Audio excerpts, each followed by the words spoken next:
What if the Sorting Hat's verdict wasn't a near miss? What if better be Slytherin wasn't a warning at all, but the moment fate finally stopped compromising? Tonight, we deconstruct a timeline where Harry Potter never thinks the words that saved him from the dungeons. Candles float above the Great Hall, dripping waxless light onto faces tilted upward in collective anticipation. The ceiling reflects a storm-tossed sky, but the real weather is psychological. A pressure front of expectation bearing down on one 11-year-old boy as the hat slides over his eyes and the world narrows to darkness and whispering cloth. In canon, he panics. Here, the turning point arrives in silence. The hat probes, amused and intent, ambition, resourcefulness, a talent for bending reality under pressure, the familiar litany about greatness and the house that can help him on the way to it. In another universe, Harry recoils and thinks desperately, not Slytherin. But the core issue is mechanical. Remove that single thought and the structure of destiny shudders. This Harry hesitates, unsure he deserves to refuse anything, and the pause is all the hat needs. Slytherin! The word slams into the hall like a misfired spell.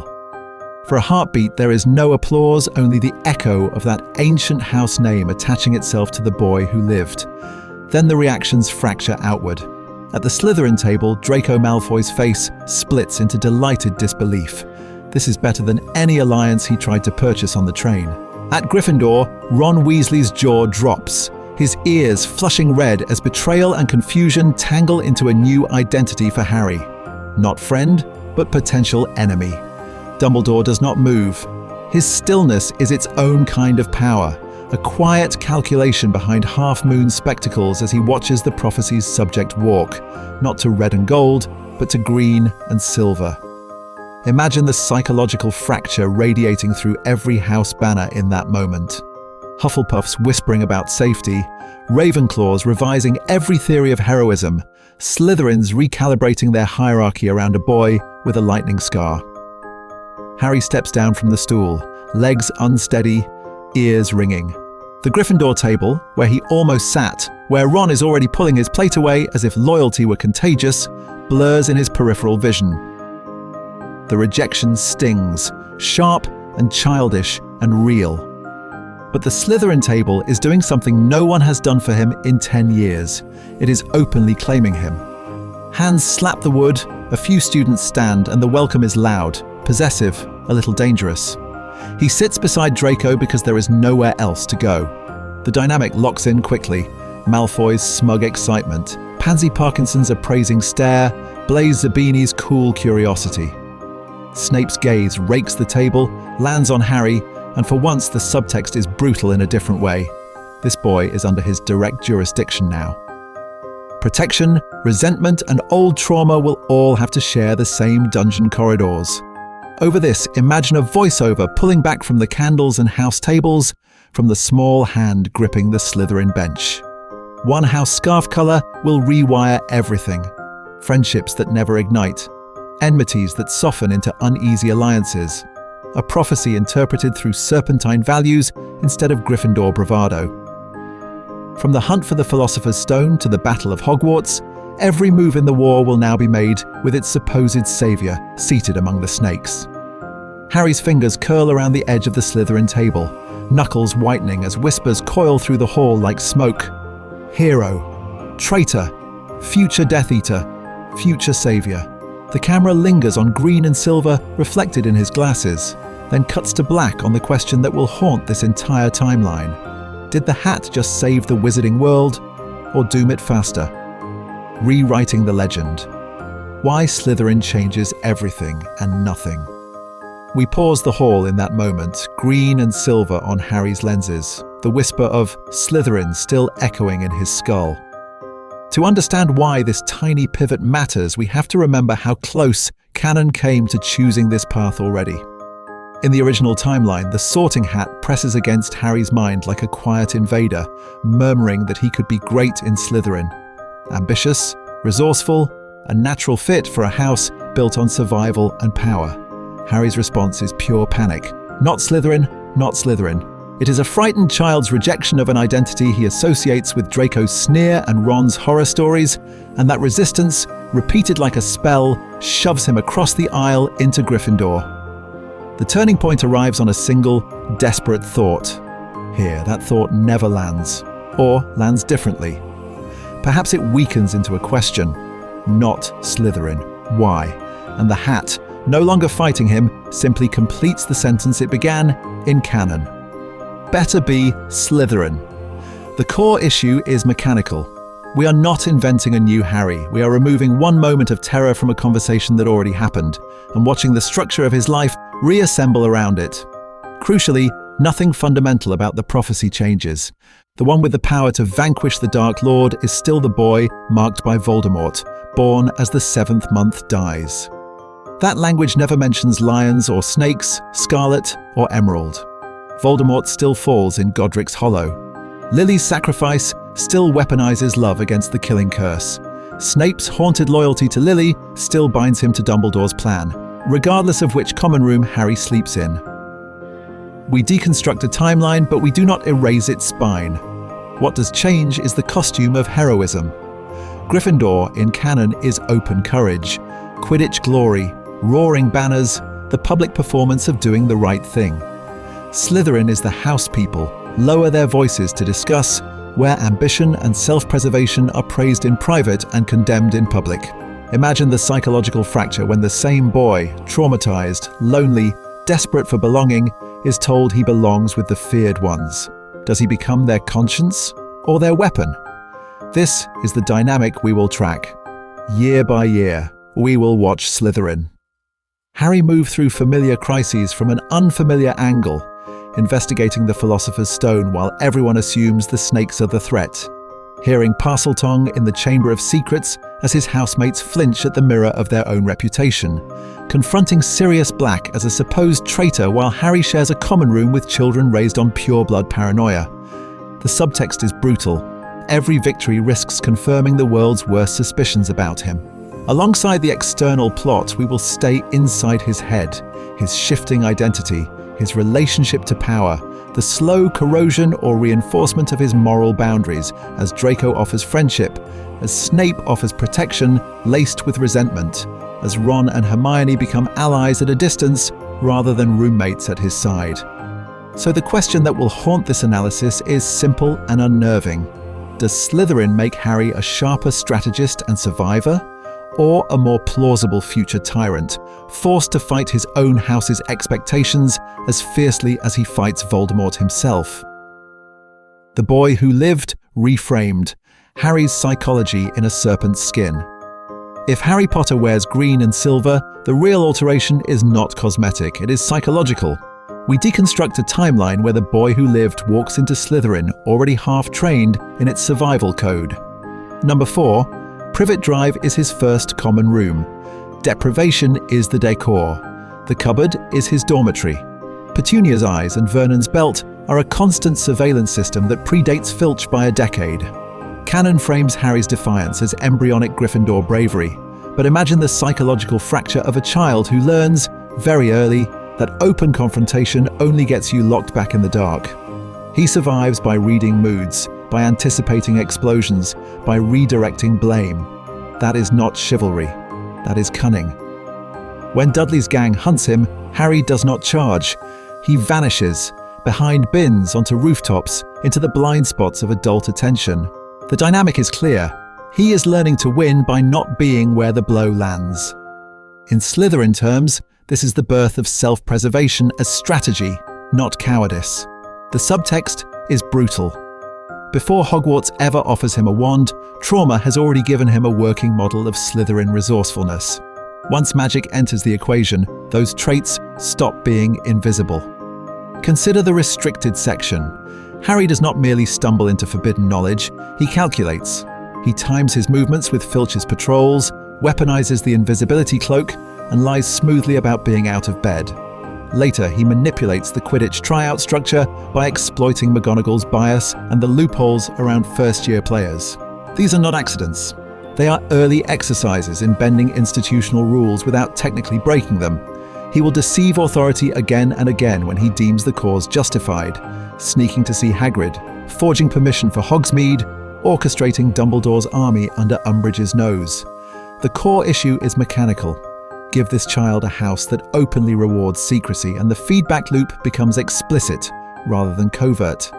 Slytherin does not create these impulses. It names them, praises them, sharpens them. Underneath all of this lies a quieter, more dangerous ambition. Harry does not only want to live, he wants to matter.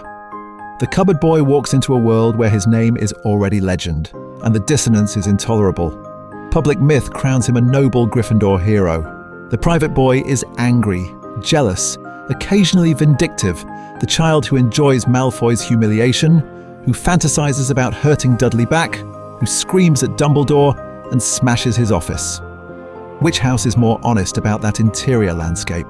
Slytherin offers him a seductive narrative. You were powerless. Now you will never be powerless again. Legacy is no longer an accident of prophecy. It is a project, something he can design through alliances, influence, and calculated risk. But can he use those tools, secrecy, strategy, social power, without becoming the very predator he fears? That is the central internal conflict of Slytherin Harry. The turning point arrives at the Sorting Hat, where that question stops being abstract and becomes a choice. In the next section, we watch him answer it differently and watch the war rearrange itself around that decision. The Hat's second chance. Inside the sorting that never was. The question becomes literal the moment the hat touches his head. Does Harry lean into the fear of Slytherin, or does he resist it? In canon, he flails against it, begging for Gryffindor. Here, the turning point arrives because he is simply too stunned to beg. The brim falls over his eyes. The world narrows to musty velvet, and a voice that sounds like it has been judging children since before Britain had plumbing. Difficult. Very difficult. The appraisal is the same, but the internal dynamic is different. Harry doesn't immediately think, not Slytherin. He thinks in a small, exhausted way, just don't send me back to them. The Hat hears that wish with clinical clarity. It feels the trauma of cupboard nights and Dudley's fists, the way Harry's identity has been compressed into survival. Plenty of courage, it muses. Yes, quite a lot of that. But courage for what? To protect? To endure? Or to win? The core issue is mechanical. House placement is not about morality. It is about the structure of the traits you reach for under pressure. Images flicker through Harry's mind, unbidden. Draco's lazy contempt on the train. Hagrid's flat warning. There's not a single witch or wizard who went bad who wasn't in Slytherin. The Hat watches those memories with a patience that borders on cruel. Ah, there it is. Prejudice, useful in its own way, but inaccurate. We deconstruct a timeline by listening to the Hat explain itself. Slytherin valued ambition, resourcefulness, self-preservation, not genocide, not blood dogma. The house has been hijacked by fear and vanity. You, Harry Potter, could be a corrective force.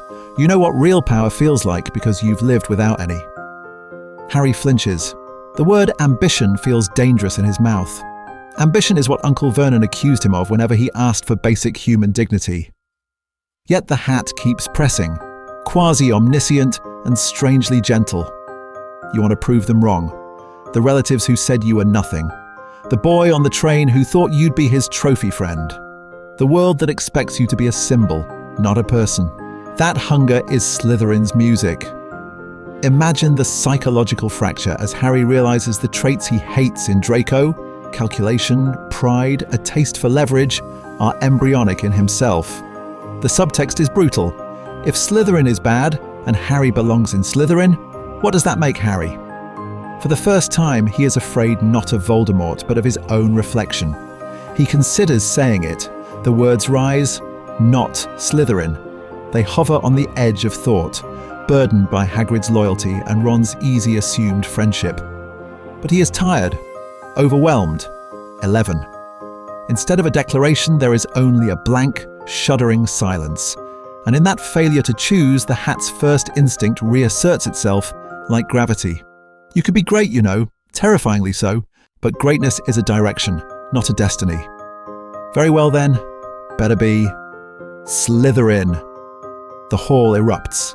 Harry's stomach drops. In an instant, he is certain of one thing. Every whisper about him, about his scar, his survival, his potential to go dark, has just been confirmed.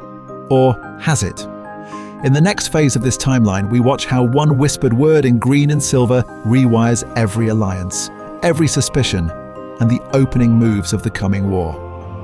Gasps, glares, and green ties. The Great Hall reacts. The hall does not simply erupt, it freezes, then fractures. For a heartbeat, the 4 house tables become 4 separate realities. At Gryffindor, the red and gold sea goes dead silent, as if someone has cast a mass silencing charm on childhood expectations. Spoons hover mid-air, half-finished smiles calcify. Across the aisle, Ravenclaw leans forward collectively, eyes narrowing, already cataloguing variables. The hat's speech, Harry's face, the implications for prophecy and power. Hufflepuff, meanwhile, wears wary confusion, the expression of children who thought they knew the rules of the game and are now discovering there was a second rulebook, printed in green ink. And Slytherin. Slytherin inhales. There is a rustle, not of fear, but of predatory excitement, the sound of a house that has been told for a decade that the story's hero belongs to its enemies, suddenly watching the narrative twist. Older students trade sharp, assessing glances. The boy who lived is walking straight into their structure, under their banner, inside their political machinery. Imagine the psychological fracture rippling down that table. Pride, calculation, and a quiet, incredulous hunger. We zoom in. At the Gryffindor table, Ron Weasley's hand is still outstretched toward the empty space he cleared beside him.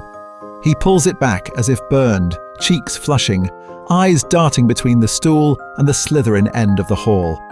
The betrayal is irrational. Harry made no promise. But trauma rarely consults logic, and Ron has already built a fragile fantasy of instant best friendship in red and gold. Next to him, Hermione Granger's expression shifts 3 times in as many seconds. Surprise, then rapid internal recalculation, then something like resolve. She has read about Harry Potter as symbol.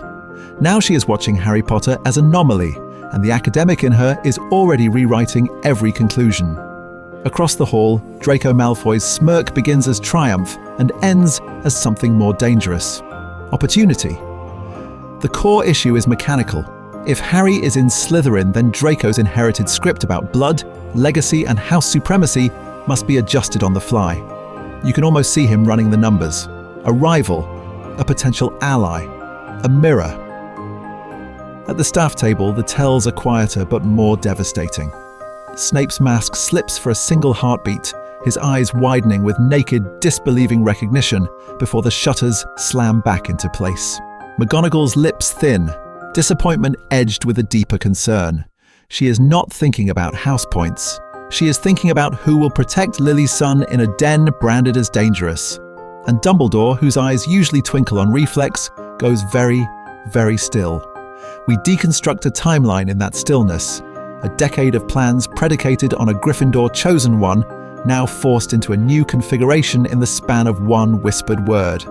The social script begins to rewrite itself even before Harry stands. Whispers coil through the hall like smoke. The hat must have seen something dark. Maybe the boy who lived is not a savior, but a weapon waiting to misfire. At the Slytherin table, older students begin subtle maneuvers, shifting places, angling bodies, silently jockeying for proximity. In a house built on ambition and self-preservation, physical seating is political territory. The subtext is brutal. Whoever sits closest to Harry Potter may control the story. Other houses make quieter, crueler decisions. A Ravenclaw prefect murmurs that prophecies rarely end well for their subjects. A Hufflepuff girl who had imagined befriending Harry now stares at her plate, already downgrading that daydream to a cautionary tale. Identity hardens on contact with gossip. Then the turning point arrives in motion, not in words. Harry steps down from the stool and walks toward the Slytherin table. Each footfall is a tiny act of treason in Gryffindor eyes, an exam question in Slytherin ones. Is he brave enough to belong here? Is he ruthless enough? The reality is that he is 11 and terrified, but the hall does not see a child. It sees an archetype choosing a side. Pattern interrupt. We cut briefly to the Gryffindor table, to the empty space beside Ron's plate. The gap is almost theatrical, a negative shape where a hero was supposed to sit. That absence will haunt the next 7 years. Harry reaches the end of the table. Hands move aside to make room, some welcoming, some wary. As he lowers himself onto the Slytherin bench, the camera lingers one last time on that vacant stretch of wood in red and gold. In the next section, we follow what happens when the boy who lived eats his first meal under a Serpent banner, and how the quiet negotiations of that dinner begin to tilt the entire war. Under the lake, a new home in the Slytherin dungeons. Dinner ends, but the real sorting begins in the corridors. The Slytherins rise as a unit, a column of black robes and green trim peeling away from the Great Hall, and Harry finds himself swept into their current. The air cools with every step down. Stone gives way to older stone, the torches burn lower, and the laughter from the upper floors thins into echoes. Hogwarts, which only an hour ago felt like a storybook castle, is already revising itself into something more complicated. They turn off the main staircase and into a warren of passages that no Gryffindor first year would ever see. Moisture slicks the walls. The ceiling drops. Somewhere nearby, water presses against rock with the slow, relentless patience of a giant hand. When the prefect finally stops before a blank stretch of wall, the silence is nearly ritualistic. "Pure blood," Gemma Farley says, testing him. Then, after the slightest smirk, she gives the actual password. The stone ripples aside. It is a small joke, but the subtext is brutal. Inside, the Slytherin common room unfolds like a submerged cathedral. Low, arched ceilings, dark wood, green lamps swaying in currents Harry cannot feel. Beyond the far wall, the black lake looms as a living window, its murky light refracting through thick glass. Shadows of giant squid tentacles drift past. The room is alien. It is also, in a way he does not want to admit, beautiful. The hierarchy assembles itself instantly. Prefects like Gemma and a heavy-shouldered Marcus Flint take up positions by the fire, laying down rules with the efficiency of people who understand that power hates a vacuum. Bedtimes. Curfews. No hexing in the corridors where teachers can see. The core issue is mechanical. Maintain house leverage without attracting adult intervention. Draco moves into that structure as if it were built for him. He stations himself at Harry's elbow, translator and curator, explaining which chairs are traditionally for older years, which portraits gossip, which families on the tapestry are important. Across the room, Blaise Zabini observes from an armchair, face unreadable, cataloguing alliances the way other students catalogue chocolate frog cards. Harry's reaction is a study in contradiction. Every Dursley-conditioned nerve bristles at the talk of bloodlines, at the easy disdain for Muggle-borns. Imagine the psychological fracture of hearing slurs about the very world that raised you. But another quieter instinct notes how nobody here mocks his fame to his face, how the house's ethos of secrecy and self-preservation aligns disturbingly well with a boy who has survived by hiding bruises and not making noise. The turning point arrives not in some grand speech, but in the margins. A half-blood girl in second year quietly slides a book toward a nervous first year who whispers that her parents are dentists. A Muggle-born boy in green and silver keeps his back to the wall, but older Slytherins correct his wand grip rather than hexing him for sport. Ambition is everywhere. Cruelty is not mandatory.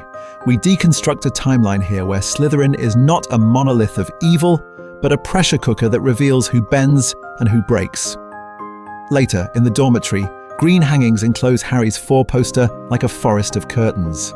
The lake light filters down in muted, shifting patterns. Lying there, listening to the slow creak of water and stone, he realizes that Hogwarts no longer feels like a sanctuary offered to him. It feels like a maze, ancient and sentient, waiting to see how he will move through it. He understands dimly that if he misreads this house, it will eat him. In the next section, we watch how his first night's calculations harden into a strategy. For classes, for friendships, and for surviving a war he doesn't yet know he's already inside. Draco, Blaise, and the Serpent Circle, rewriting Harry's first friendships. The maze begins very quietly at the Slytherin table. The feast is still roaring around him, but Harry's first night in green and silver is not a cinematic betrayal. It is small talk. It is the way Draco Malfoy leans in with a polished, almost rehearsed welcome, voice pitched just loud enough for the nearby first years to hear. He speaks of house tradition, of ancient vaults and Quidditch glory, as if he is offering Harry not friendship, but a contract. On Draco's left, Pansy Parkinson watches Harry with the bright, assessing eyes of someone appraising a dangerous pet. Her compliments arrive edged. "You're braver than they say, coming where you belong." And, "I suppose the hat knows blood better than gossip." Each line is a test, wrapped in flattery. The subtext is brutal. Are you one of us, or merely visiting? Further down, Blaise Zabini observes with amused detachment, fork idle above his plate. He doesn't rush to claim Harry. He doesn't need to. In that stillness, there is a very different offer. The possibility of occupying Slytherin without surrendering entirely to its ideology. Theodore Nott, quiet and half-blood, adds to that counterpoint simply by existing at this table without fanfare. His very presence a quiet fracture in the myth of pure blood purity. Draco's appeal at first glance is mechanical. He offers structure, protection, a ready-made place in the house hierarchy complete with introductions, shortcuts, and the implicit promise that, with a Malfoy at his side, Harry will never be socially cornered. But the core issue is mechanical in another sense. Every favour has gears behind it. Casual blood prejudice is slipped into conversation like seasoning. Expectations of loyalty to his family's politics arrive disguised as shared jokes about muddy lineages and upstart muggle-borns. Harry, who has survived a decade of being treated as contamination in a different house, registers the parallel instinctively. When Draco throws out a comment about people who don't really belong here, Harry's pushback is almost reflexive. "Funny," he says, tone mild but eyes sharp. "I thought magic was the point." The table goes a fraction quieter. Pansy's mouth tightens. Blaise's eyebrow lifts, intrigued. Imagine the psychological fracture in that silence. On one side, the promise of safety and power. On the other, the pull of a conscience shaped by being the boy under the stairs. Draco papers over the moment with a laugh, dismissing Harry's resistance as an endearing quirk. For now, he decides Harry is a prize worth tolerating eccentricities for. Slytherin's golden acquisition, not yet a problem to be solved. From above, we deconstruct a timeline where these early frictions do not explode, but sediment. Blaise becomes the quiet alternative, offering commentary rather than doctrine, nudging Harry toward a more cynical, less devout vision of house loyalty. Nott's muted presence whispers that dissent can exist here if you are willing to be invisible. The turning point arrives not in the dungeon but at breakfast the next morning. Someone makes a Slytherin in-joke about Gryffindors charging without thinking. Harry, imagining Dudley and Scarlet, snorts despite himself. The laugh is genuine. It lands him for a heartbeat inside the circle. Then he looks up and catches Ron Weasley's glare from the Gryffindor table. In that single frozen exchange, Harry understands a new reality.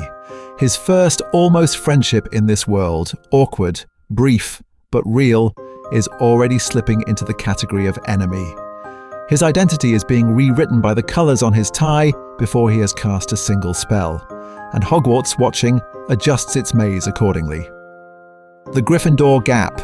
Ron, Hermione, and a hero in the wrong colours. Ron Weasley walks back to the Gryffindor common room that first night with a story already forming in his head. The boy who lived, the almost friend from the train, didn't just end up in the wrong house. He chose Slytherin. In Ron's internal narrative, that isn't a neutral fact. It is a rejection. He replays the compartment in obsessive detail. The shared sweets, the laughter at Fred and George, the mutual irritation with Draco Malfoy. In canon, this is where loyalty calcifies. But here, the green and silver tie rewrites the script. Every hand-me-down warning he has ever absorbed about Slytherin. Dark wizards, traitors, a house where power matters more than people, now has a face. Imagine the psychological fracture. The hero he wanted as a best mate has, in his mind, defected to the enemy before the game even began. The core issue is mechanical. Ron's self-worth has always been precarious, balanced between older brother's achievements and the shadow of poverty. Being Harry's friend was supposed to be his unique victory, the one arena where Percy, Bill, and Charlie couldn't compete. Slytherin. Harry doesn't just wear different colours, he collapses that imagined future. Each glance at the Slytherin table becomes vindication of his mother's warnings, of his brother's jokes, of every bad story he has heard about that house. Hermione Granger's reaction is more complex and more quietly devastating. She sits at the edge of the Gryffindor table, a muggle-born with no inherited script for house prejudice, armed instead with books that insist sorting reflects traits, not destiny. Intellectually, she knows identity is not determined by colours. Emotionally, she is a first year who has already been shushed on the train, who has already learned that following rules and correcting people makes her difficult. So when the famous Slytherin first year passes her in the corridor, she rehearses a rational approach. House doesn't define character. I should introduce myself, compare notes on spells, and then does nothing. The social risk feels too high. Harry Potter in green is both an opportunity and a threat to her fragile place in Gryffindor's hierarchy. The turning point arrives in a charms lesson. Flitwick has them practicing Wingardium Leviosa in mixed house pairs.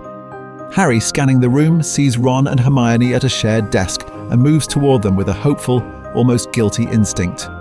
This is his chance to bridge the gap, to deconstruct a timeline before it hardens. Ron's chair scrapes closer to Hermione's. The message is unsubtle. Hermione, caught between her principles and the house dynamic, offers Harry a small, strained smile and a precise, "Oh, hello, Potter." That sounds more like a teacher addressing a disruptive student than a peer-making room. Ron doesn't bother with nuance.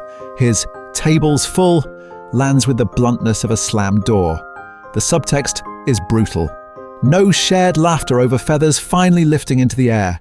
No trio forming around shared incompetence and sudden triumph. Harry returns to the Slytherin side of the room where Draco smirks and Blaise watches, calculating, as if measuring how hurt the boy who lived is by Gryffindor's rejection. From there, the missed chances accumulate with a quiet, merciless logic. When Neville loses his Remembrall, there is no Slytherin-Gryffindor alliance on broomsticks to recover it. McGonagall has no pretext to unite them in shared rule-breaking. On Halloween, when the troll invades, Hermione is still the isolated know-it-all no one bothers to warn.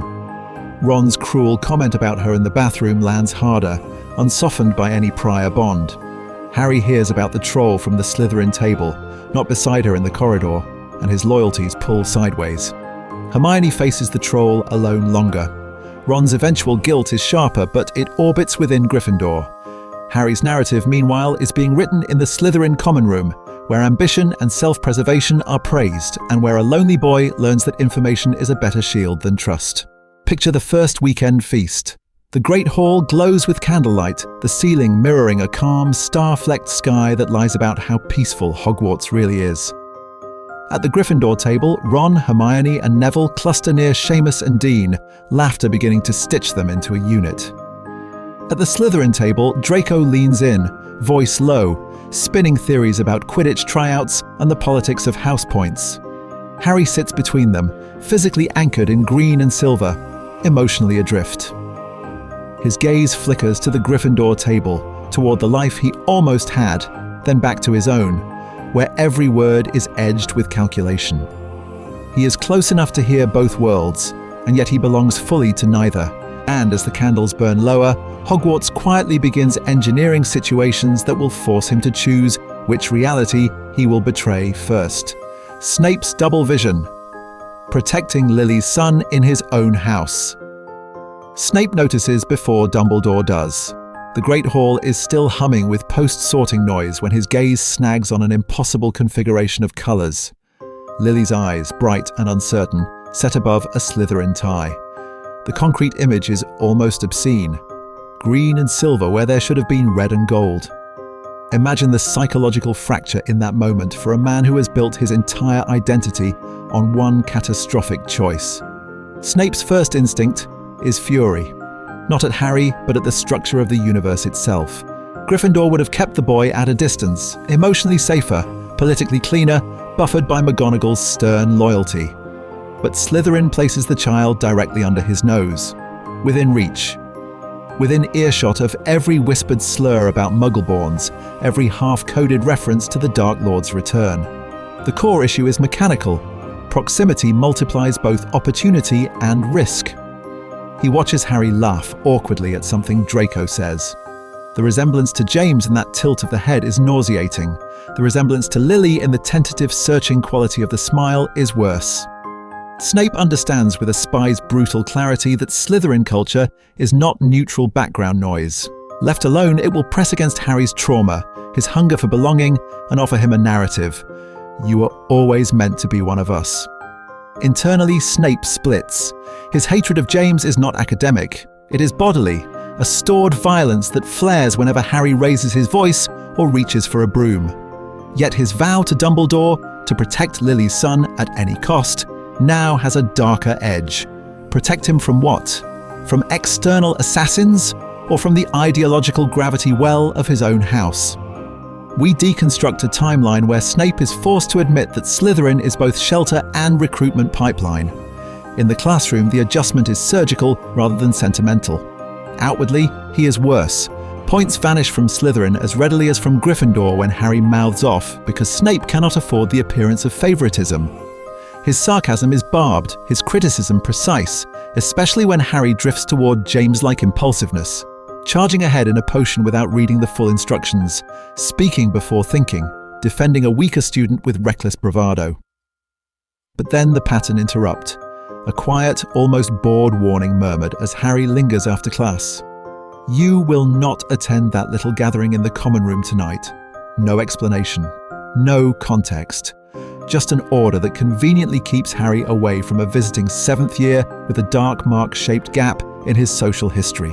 Or a parchment returned to Harry's bag with one line added in Snape's cramped hand. Do not send this. Malfoy is not your friend.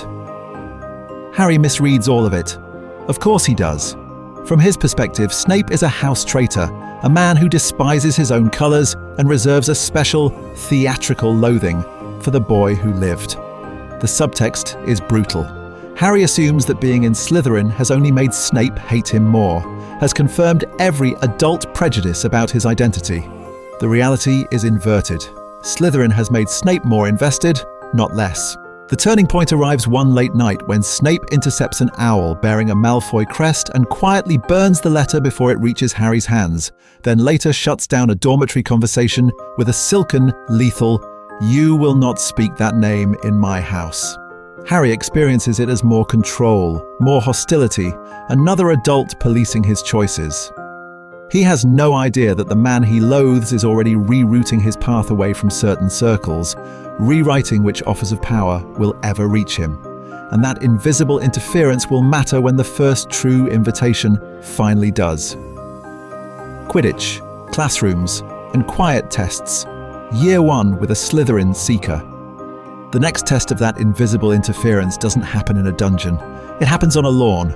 Flying class begins in neat rows of brooms and messy rows of children who still believe house colours are just scarves. Harry stands between Draco and a nervous Slytherin boy. Neville Longbottom trembles across the line in Gryffindor red. When Neville's broom bolts, the terror is familiar, but the dynamic is not. Draco does snatch the fallen Remembrall, but he does not weaponize it against Neville. He weaponizes it for Slytherin. He mounts his broom with theatrical ease, holds the glass orb up and calls not, "Come and get it, Longbottom," but, "Potter, show them why McGonagall wanted you." The subtext is brutal. Neville is still humiliated, but the real contest is now a demonstration. Harry chases, the wind roars, and when he dives, it is not in defiance of Malfoy, but in collaboration. He catches the Remembrall inches from the ground, Slytherin robes snapping like a banner. The fracture is quiet. Gryffindors watch their almost housemates shine for the enemy. McGonagall sees the dive. Her reaction is the same sharp intake of breath, but the core issue is mechanical. She cannot recruit a Slytherin seeker without crossing a political line. Instead of dragging Harry to wood, she appears at the staff table that evening, jaw set, and addresses Snape in a low, precise voice. She recommends a player she would rather claim, framing it as a matter of school honour and safety. Snape has already been watching Harry with a different calculus. Now, the turning point arrives. He does not hesitate. He calls Harry to his office, robes billowing, and offers the position not as a gift, but as an obligation. Slytherin requires victory, Potter. You will provide it. Imagine the psychological fracture. The boy who once floated on a school broom in secret is now bound to house pride by the man he hates most. It is mentorship as containment, loyalty enforced through competition. In classrooms, the ripple widens. Harry's natural talent in practical magic puts him in direct, visible conflict with Gryffindors. In charms, he and Hermione lock into a quiet arms race of precision. When his feather levitates cleanly on the second attempt, and Flitwick awards Slytherin 5 points, Hermione's face becomes a study in wounded reality. In defense, paired dueling drills turn into an unspoken feud with Ron. Harry's reflexes, honed by deprivation and danger, give him an edge.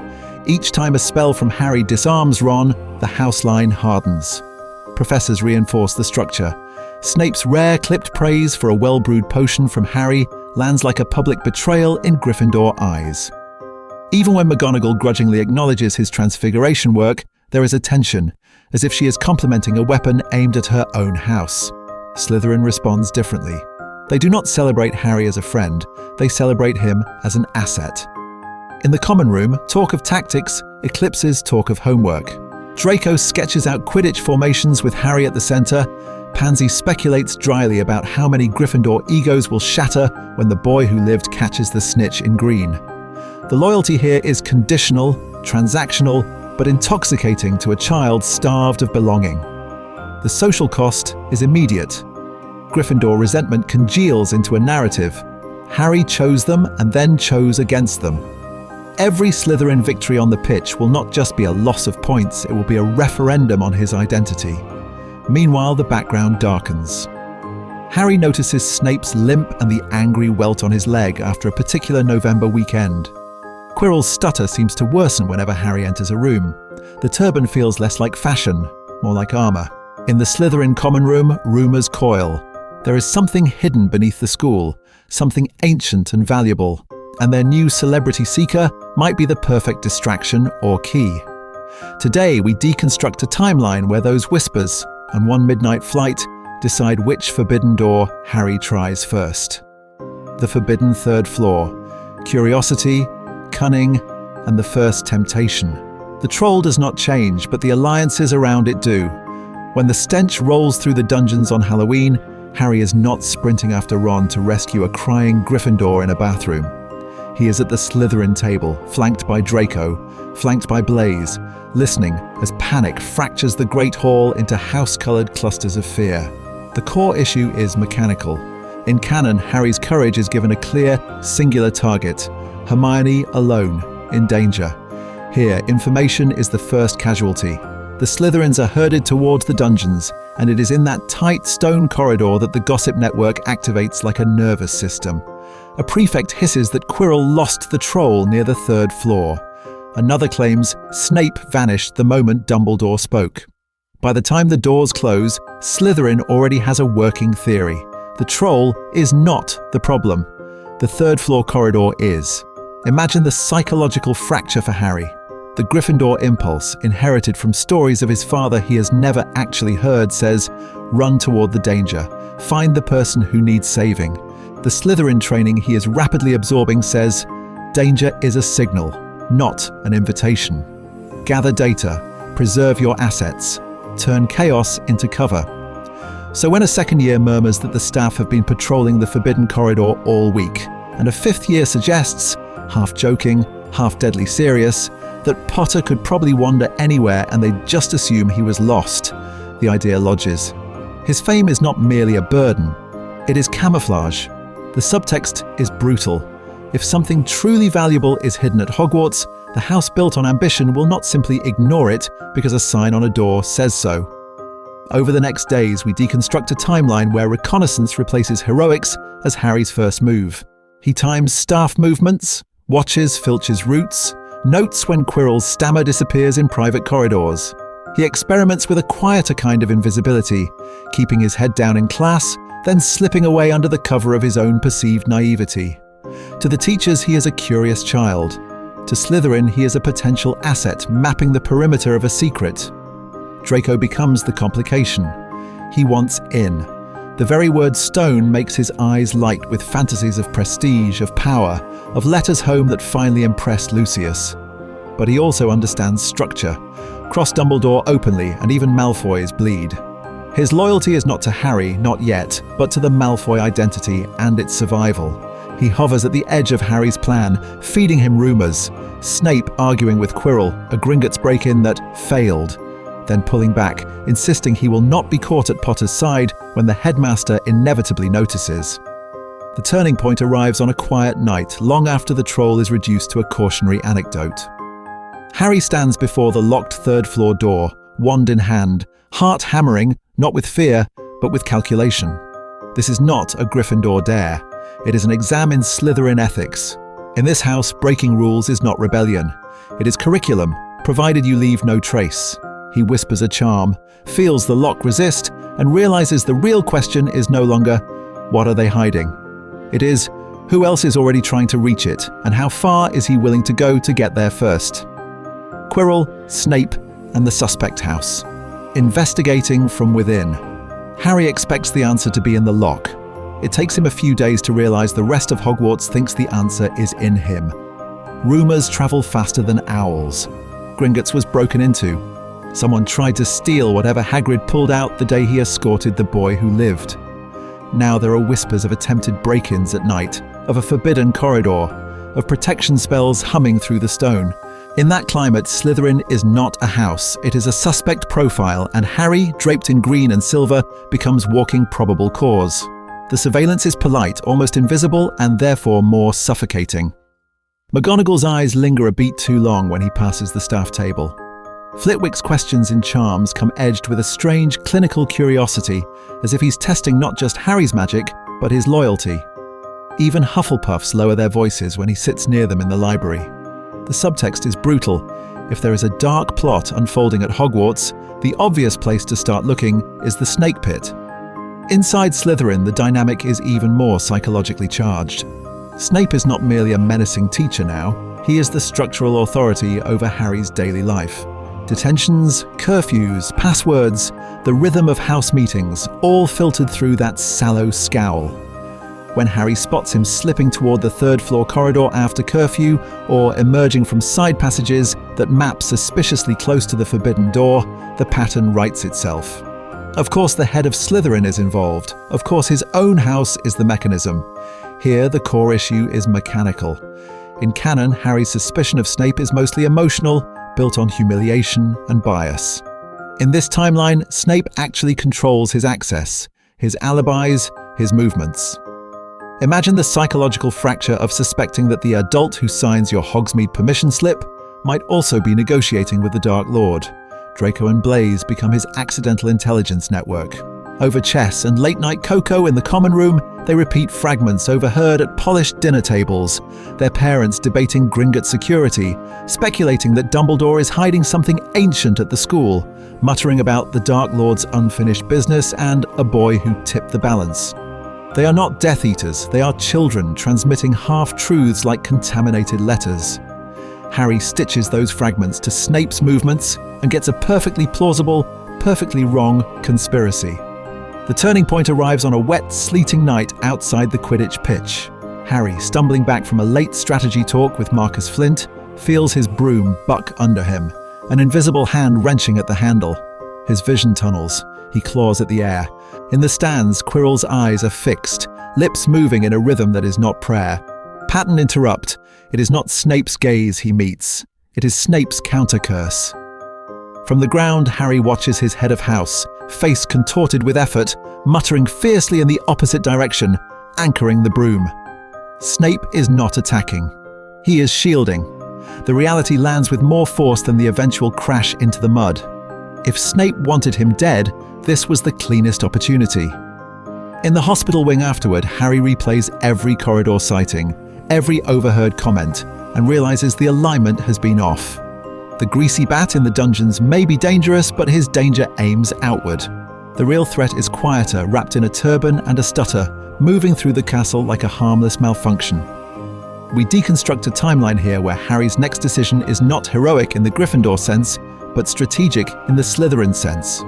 If he confronts Quirrell openly, he confirms every fear about Slytherin collusion with the dark. If he does nothing, the stone and whatever power it protects will fall. The question becomes painfully precise.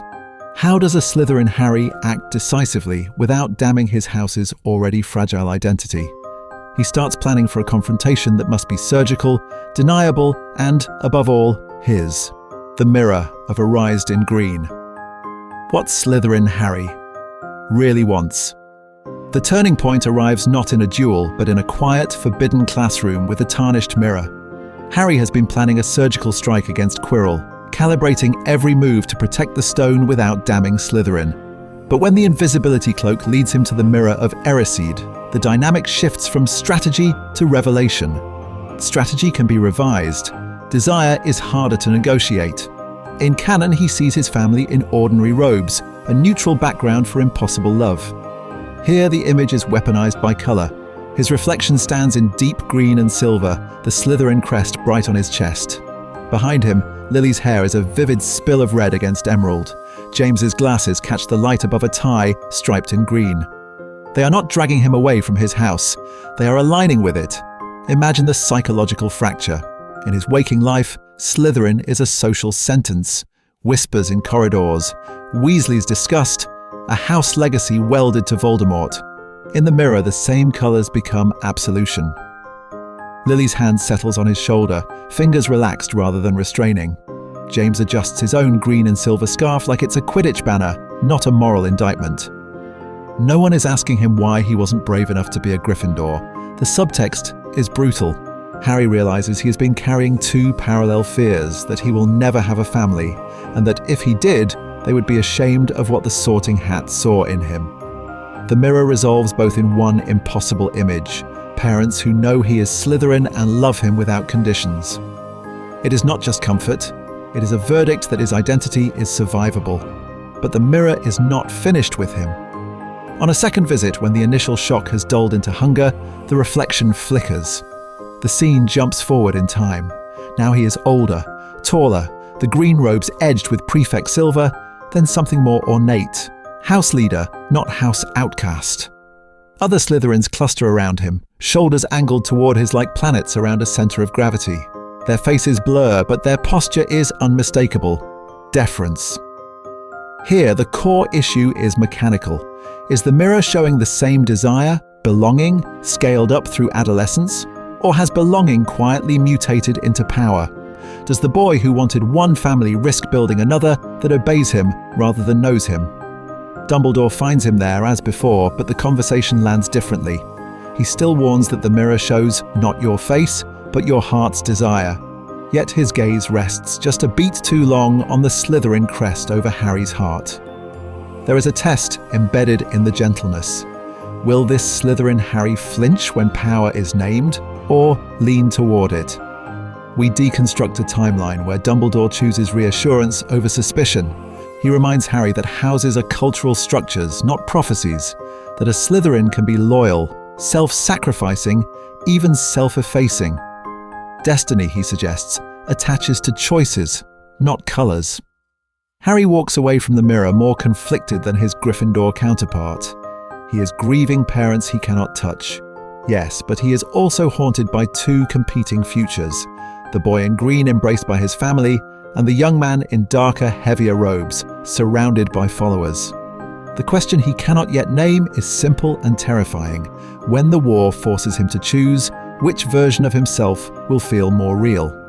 That uncertainty will bleed into his next move, because when he finally goes after the stone, he is no longer only trying to save the world. He is trying to prove to himself which reflection he is walking toward. Stone, sacrifice, and strategy, a different path to the underground chamber. The turning point arrives not with a roaring speech in the common room, but with Harry sitting alone in green and silver shadows, weighing risk like a Slytherin war clerk. In canon, the choice to go after the stone is almost reflexive, a Gryffindor charge. Here it is an audit. Who can he trust? Who is expendable? Who is better left ignorant for their own protection and his? Draco is the obvious candidate and the obvious liability. The boy who bragged about his father's connections now stands half-exiled within his own house, bruised by Harry's earlier defiance and by Snape's cool, surgical disappointment. Bringing Draco would mean backup, wand, and name. But it would also mean dragging a Malfoy heir into a direct collision with whatever power is stalking the third-floor corridor. Imagine the psychological fracture if Lucius ever discovers that his son helped the boy who lived interfere with a Dark Lord's resurrection attempt. So Harry makes a Slytherin choice. He goes down alone, but not loudly. The core issue is mechanical. If he cannot outnumber the adults, he will outmaneuver the castle. He spends a day watching patrol patterns from behind the invisibility cloak, timing Filch's rounds, learning which staircases favor him and which betray him. He even provokes Peeves into a corridor tantrum at the opposite end of the floor, weaponizing chaos as a distraction so clean it almost feels academic. Each obstacle becomes less a test of bravery and more a case study in structure and leverage. The Devil's Snare is not an enemy to wrestle, it is a system to be starved. Harry remembers Hermione's abandoned lectures about light and heat, but without her present, he improvises. A whispered incendio, small and controlled, aimed at the roots rather than the coils. The key dynamic is restraint. He is not trying to win gloriously. He is trying to slip through. The chessboard changes entirely. There is no grand sacrificial scene with Ron riding a knight into oblivion. Instead, Harry studies the enchanted pieces from the edge, noting aggression patterns, then deliberately triggers the game and lets it play itself while he hugs the perimeter under the cloak. When a gap opens, he moves. It is less heroic, more predatory. Effective. Snape's potion riddle is where Slytherin training finally pays off. In this timeline, Harry has spent a year learning that Snape hides meaning behind cruelty, that every insult masks an instruction. He forces himself to slow down, to read the logic twice, to map it like a Quidditch play in his head. He chooses the right vial not through impulse, but through an almost painful patience. Survival, he realizes, is often just delayed reaction. Then Quirrell, then the mirror, then the presence behind Quirrell's skull that knows his name too well. Voldemort's interest is sharper here. A Slytherin boy who lived is not an anomaly, he is a recruitment opportunity. The Dark Lord speaks not only of shared power, but of house identity, framing green and silver as destiny rather than accident. You belong with me, he implies, with a house that understands ambition, not with the sentimental old man who fears what you could become. The subtext is brutal. Your trauma, your hunger, your anger at Dumbledore's secrets, they all fit better with me. Harry still refuses. The stone still vanishes into Dumbledore's safekeeping. Voldemort still flees, a wraith of frustrated potential. But the emotional scar is different. In the hospital wing, Dumbledore's explanations about love and protection are laced with another message Harry cannot unhear. Slytherin is dangerous because you are dangerous. Voldemort's offer and Dumbledore's warning circle the same axis. His house as battleground, his identity as contested terrain. He walks out of first year not reassured but weaponized by ambiguity. Both sides want the Slytherin in him. The question, moving into second year, is no longer whether Harry will resist Voldemort. It is whether Hogwarts will let him remain a hero while wearing green. And the next crisis waiting in the walls is perfectly designed to answer that. Summer with the enemy's colours. Dursleys. Daily Prophet and Doubt Summer does not feel like an intermission. It feels like a verdict. Back on Privet Drive, the green and silver on Harry's trunk is not a badge of honour. It is evidence. Petunia opens the first letter from Hogwarts with trembling fingers, expecting tales of Quidditch and classes. She finds Slytherin House written in careful ink. The reaction is instantaneous, almost animal. She drops the parchment as if it burns. In her mind, Slytherin is not a house. It is a crime scene. Imagine the psychological fracture. Lily, brilliant and dead, and her son now wearing the colours Petunia associates with the people who killed her. She does not say Voldemort, she says that house with the same tone she once reserved for that boy. The subtext is brutal. Lily's magic took her sister away. Harry's magic is now, in Petunia's eyes, finishing the job by aligning with the enemy. Vernon reads the same letter and comes to a different yet equally corrosive conclusion. For him, Slytherin is empirical proof. Magic is not merely freakish, it is corruptive. The boy who lived has joined the snake pit. What more data does a man like Vernon require? He clamps down harder, locks earlier, smaller portions. A new rule that Harry's trunk stays bolted, literally in the cupboard overnight. The core issue is mechanical. Control the trunk, control the magic, control the problem. Meanwhile, outside this cramped domestic theatre, the wizarding world is quietly recalibrating. The Daily Prophet runs a measured piece on the boy who lived, a Slytherin symbol.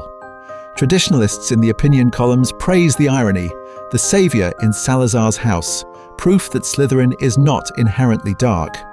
But in the margins, in gossip columns and private letters, another narrative forms. Has Dumbledore lost control of his weapon? If the prophecy never mentioned Gryffindor, was green always an option, or a warning?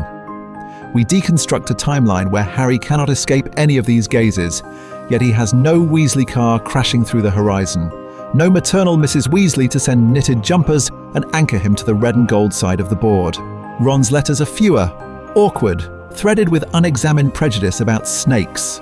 Hermione's are brisk, polite, full of reading lists and questions about house dynamics, but even she does not quite understand what it means to sleep under the Slytherin banner. So Harry hides his scarf under a loose floorboard, a secret vein of colour beneath beige carpeting. At night he takes it out, fingers the fabric, and tries to decide whether it represents survival, contamination, or an identity he has not agreed to yet. Who is he when the only loyalty he can safely display is to a hidden scrap of wool? Then the owls begin to arrive. Draco's letters are bright, breezy, and edged with power. He boasts about pureblood summer gatherings, masked with euphemisms like old families and proper circles, inviting Harry without quite inviting him. Snape's note is the opposite. 1 parchment, 8 words, keep your head down. Appear loyal, learn quietly. S. The pattern interrupt lands in the form of Dobby. In canon, he warns Harry away from Hogwarts. Here the warning is narrower and sharper. The danger, Dobby insists, is for Harry and for Slytherin House. They will blame the snakes, sir. They will blame you, most of all. By August's end, Harry sits on his bed, staring at his Hogwarts trunk. Returning to Slytherin could mean corridors where he finally understands the rules and can play the long game. But it might also mean walking back into the Dark Lord's waiting arms, one green step at a time. The turning point arrives not at the barrier, but in the decision to go back at all. Parseltongue in the Serpent's Den. Year 2 opens under suspicion. The decision is made in a small, suffocating bedroom in Privet Drive, but the consequences slam into Harry's life at a brick wall in King's Cross. Canon tells us Dobby targets Harry because he is Harry. But imagine the psychological fracture if, in this timeline, the elf has specific orders. Keep the Slytherin boy away from Hogwarts. Dobby has heard whispers in Malfoy Manor, half-understood talk of a weapon, a chamber, and the inevitable conclusion that when the blood starts spilling, Slytherin House will be blamed. In his panic, he concludes that sending the boy who lived back into that house is like handing the Dark Lord a loaded wand. So, the barrier seals. Ron slams into it. Hedwig screeches. Harry's scar throbs with a familiar, nauseating pressure. The core issue is mechanical. Dobby is not sabotaging a generic school year. He is trying to derail the return of a Slytherin standard-bearer to the very castle where an old magic is about to wake. The subtext is brutal. The safest option, in Dobby's mind, is to strand Harry Potter in the Muggle world and let Slytherin burn without him. Instead, Harry chooses the car. Arriving at Hogwarts in a flying Ford Anglia reads very differently when your tie is green and silver. Gryffindors see a reckless stunt. Slytherins see an entrance. Draco's laughter at breakfast is bright and disbelieving. Blaise raises an eyebrow with clinical interest, and even the older years, hardened by house politics, allow themselves a flicker of admiration. Of course, the Slytherin Golden Boy hijacked a Muggle vehicle and breached school wards. Of course he did. But the staff do not see daring. They see confirmation bias. A Slytherin abuses magic and Muggle technology in one gesture. McGonagall's fury is ice cold. Snape's expression is a mask Harry cannot read. And the other houses quietly file this incident under a familiar headline. Slytherins think the rules do not apply to them. When the first message appears on the wall, the Chamber of Secrets has been opened. Enemies of the Heir, beware. The paint is still wet on Slytherin's reputation from the car. Now it curdles. The dynamic inside the house shifts overnight. Conversations lower to whispers, lineage is recited like a defensive spell, and every Slytherin student becomes a suspect by association. If the Heir walks among them, then any smirk, any cruel joke, any careless word about mudbloods acquires a new, lethal weight. Then the snake happens. At the dueling club, Lockhart's theatrics dissolve the moment the conjured serpent hits the floor and coils toward a terrified Hufflepuff. Harry's reaction is instinct, not strategy.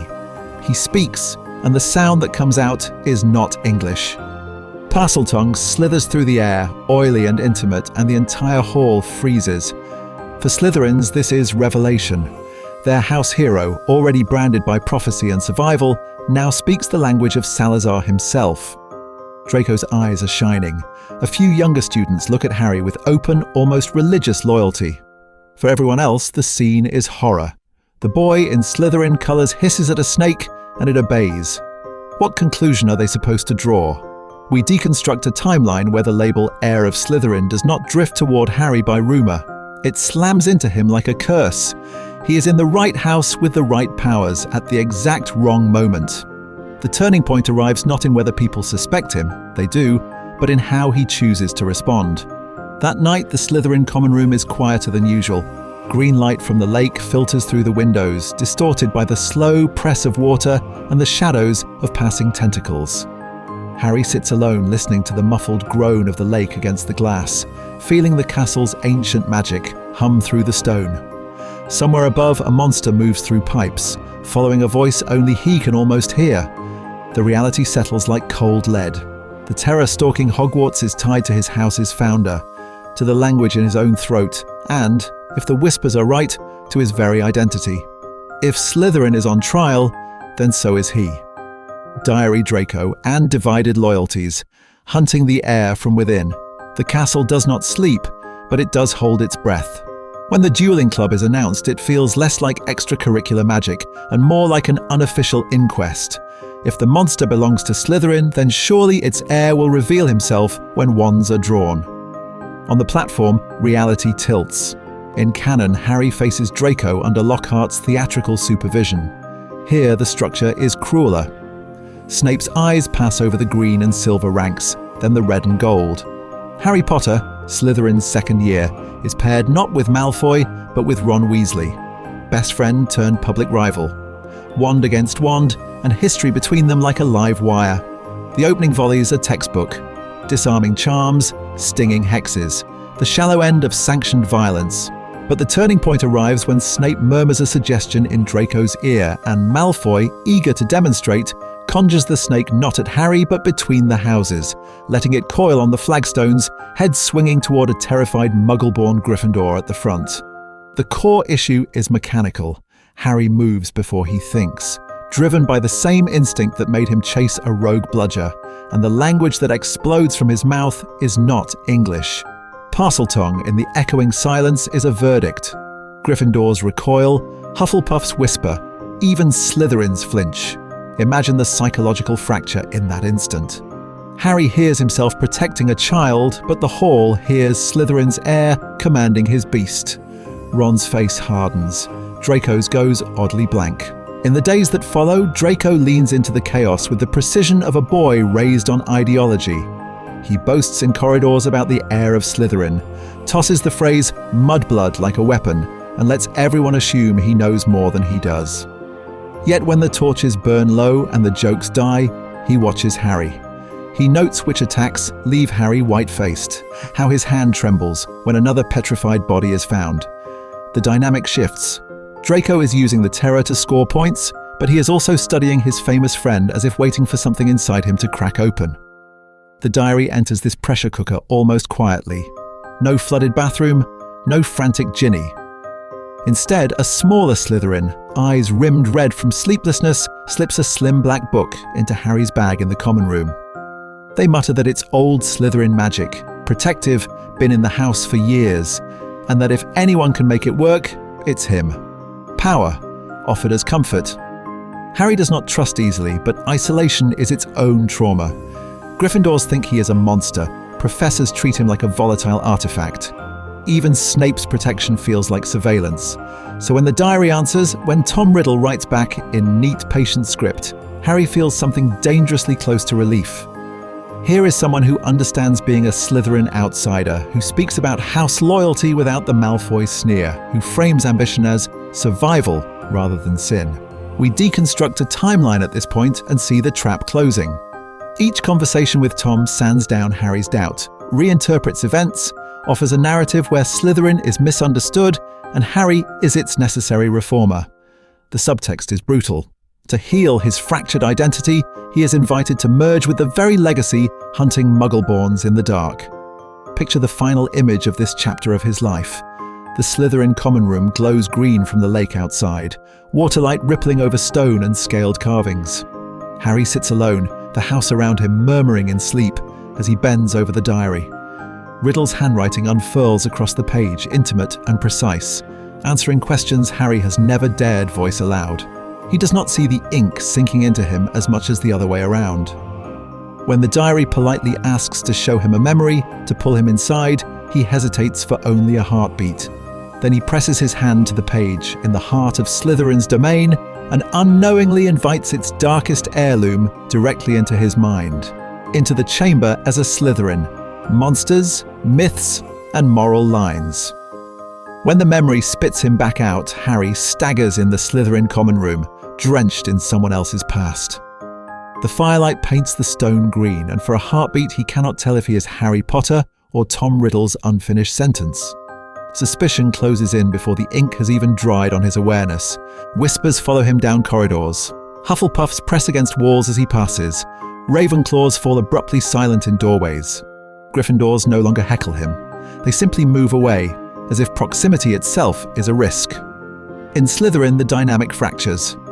Draco smirks more cruelly than he feels, enjoying the power of association, while others, Daphne Greengrass, Theodore Nott, time their arrivals so they are never walking beside him when a teacher turns the corner.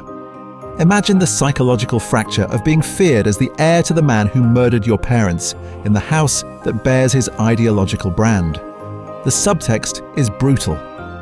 Every glance asks the same quiet question. Did the hat see something we didn't? The isolation forces a decision. He cannot cling to Ron, who now looks at his green tie like it's a dark mark in training. Hermione, however, is a complication. She distrusts Slytherin as a structure, but she trusts evidence more than rumour, and the diary's gaps bother her. Their alliance is reluctant, transactional, and therefore very Slytherin. When a shaken Daphne mutters that she is tired of being treated as collateral damage for an ancestor she never met, Harry recognises a shared trauma, being defined by a legacy you did not choose. The turning point arrives in the bathroom with Myrtle's sobs echoing off tile. Ginny is missing. The walls bleed the same message as before, but now every eye swivels to the boy who speaks to snakes. Harry does not wait for permission. He uses what his house has given him. We deconstruct a timeline where the descent into the chamber is not a Gryffindor dare, but a Slytherin pilgrimage into its own heart of darkness. Harry knows the dungeon's hidden gradients, the half-forgotten maintenance corridors that only Slytherins use to avoid filch. At the sink, Parseltongue is no longer a shameful accident. It is a key he chooses to turn. Stone grinds back like a living throat opening. Here the core issue is mechanical. Passage after passage responds to the language of snakes. Doors unsealing only when he leans into the very trait the school fears. Each hiss is an act of self-definition. I will use this power, but not become what you expect. In the chamber, Riddle is waiting with the patience of ink. He studies Harry's green-trimmed robes with clinical satisfaction. He does not tempt a Gryffindor with power. He outlines a succession plan. A Slytherin half-blood, famous, fluent in Parseltongue, already commanding fear across houses, Riddle frames it as inevitability. Unite Slytherin, he suggests. Heal its wounded pride. Give them a champion who will not grovel before Muggleborns and ministry officials. Isn't that what Harry wants, to stop being hunted and start being obeyed? The offer lands because it is psychologically precise. Harry has imagined leading Slytherin, reshaping its identity so that children like Daphne are not treated as suspects. Riddle merely twists the angle. Leadership as domination, not protection. Harry's refusal is therefore not theatrical. It is surgical. Being Slytherin, he tells Riddle, means ambition with loyalty, cunning without cruelty as doctrine. He will not be the next Dark Lord. He will be the anomaly that proves the house was never inherently dark. The basilisk's emergence is less a jump scare than a theological argument made flesh. Harry uses Parseltongue to maneuver it, forks and the sword to maim it, and sheer stubborn identity to finish it. When the diary dies under the fang, it is not only Riddle who screams, it is the idea that Slytherin must always produce monsters. He returns to a school that cannot categorize what just happened. The Slytherin who saved them from Slytherin's monster. A paradox in black and green. The reputation will not heal. It will calcify into legend, a question mark everyone must walk past in the corridors. And the next time someone whispers, Heir of Slytherin, the name they think of will be Harry's, for better and for worse. Third year, third identity, Slytherin. Harry meets Sirius. Black. Third year opens not with Quidditch excitement, but with a man's face on every front page. The moving photograph of Sirius Black does not just snarl at the camera, it stares past the reader as if searching for someone. The Daily Prophet obligingly supplies a name. Not only is Black the traitor who betrayed the Potters, they insist, he is the Dark Lord's most fanatical, surviving lieutenant. And now, with the boy who lived in Slytherin, the subtext is brutal. What if Black is not hunting Harry to kill him, but to recruit him? Imagine the psychological fracture this creates. Third years whisper over breakfast that Black will come for his heir, as if house colours are bloodlines. Parents send howlers demanding extra security in the dungeons, as though green and silver are magnets for treachery. The Ministry does nothing to correct this narrative. It benefits from the paranoia. A Slytherin Harry is not just a target, he is a potential asset gone wrong. So when the Dementors arrive, they do not merely loom over the lake, they colonize the Slytherin imagination. Some of Harry's housemates watch those cloaked figures and feel a grim sense of vindication. Here, finally, is power that does not pretend to be kind, a visible structure of fear that promises order. Others, especially those with Death Eater surnames, understand the reality more clearly. The Dementors are not here to protect them. They are here in case of them. In the Slytherin common room, the dynamic curdles. Blaise makes a dry remark about portable Azkaban guards, and no one laughs. A third year whose uncle is in prison cannot meet Harry's eyes. The lesson is obvious. No matter what he did in the chamber, the Ministry's first instinct will always be to station monsters at the door of his house. The core issue is mechanical. Each new layer of adult intervention reinforces Harry's resentment.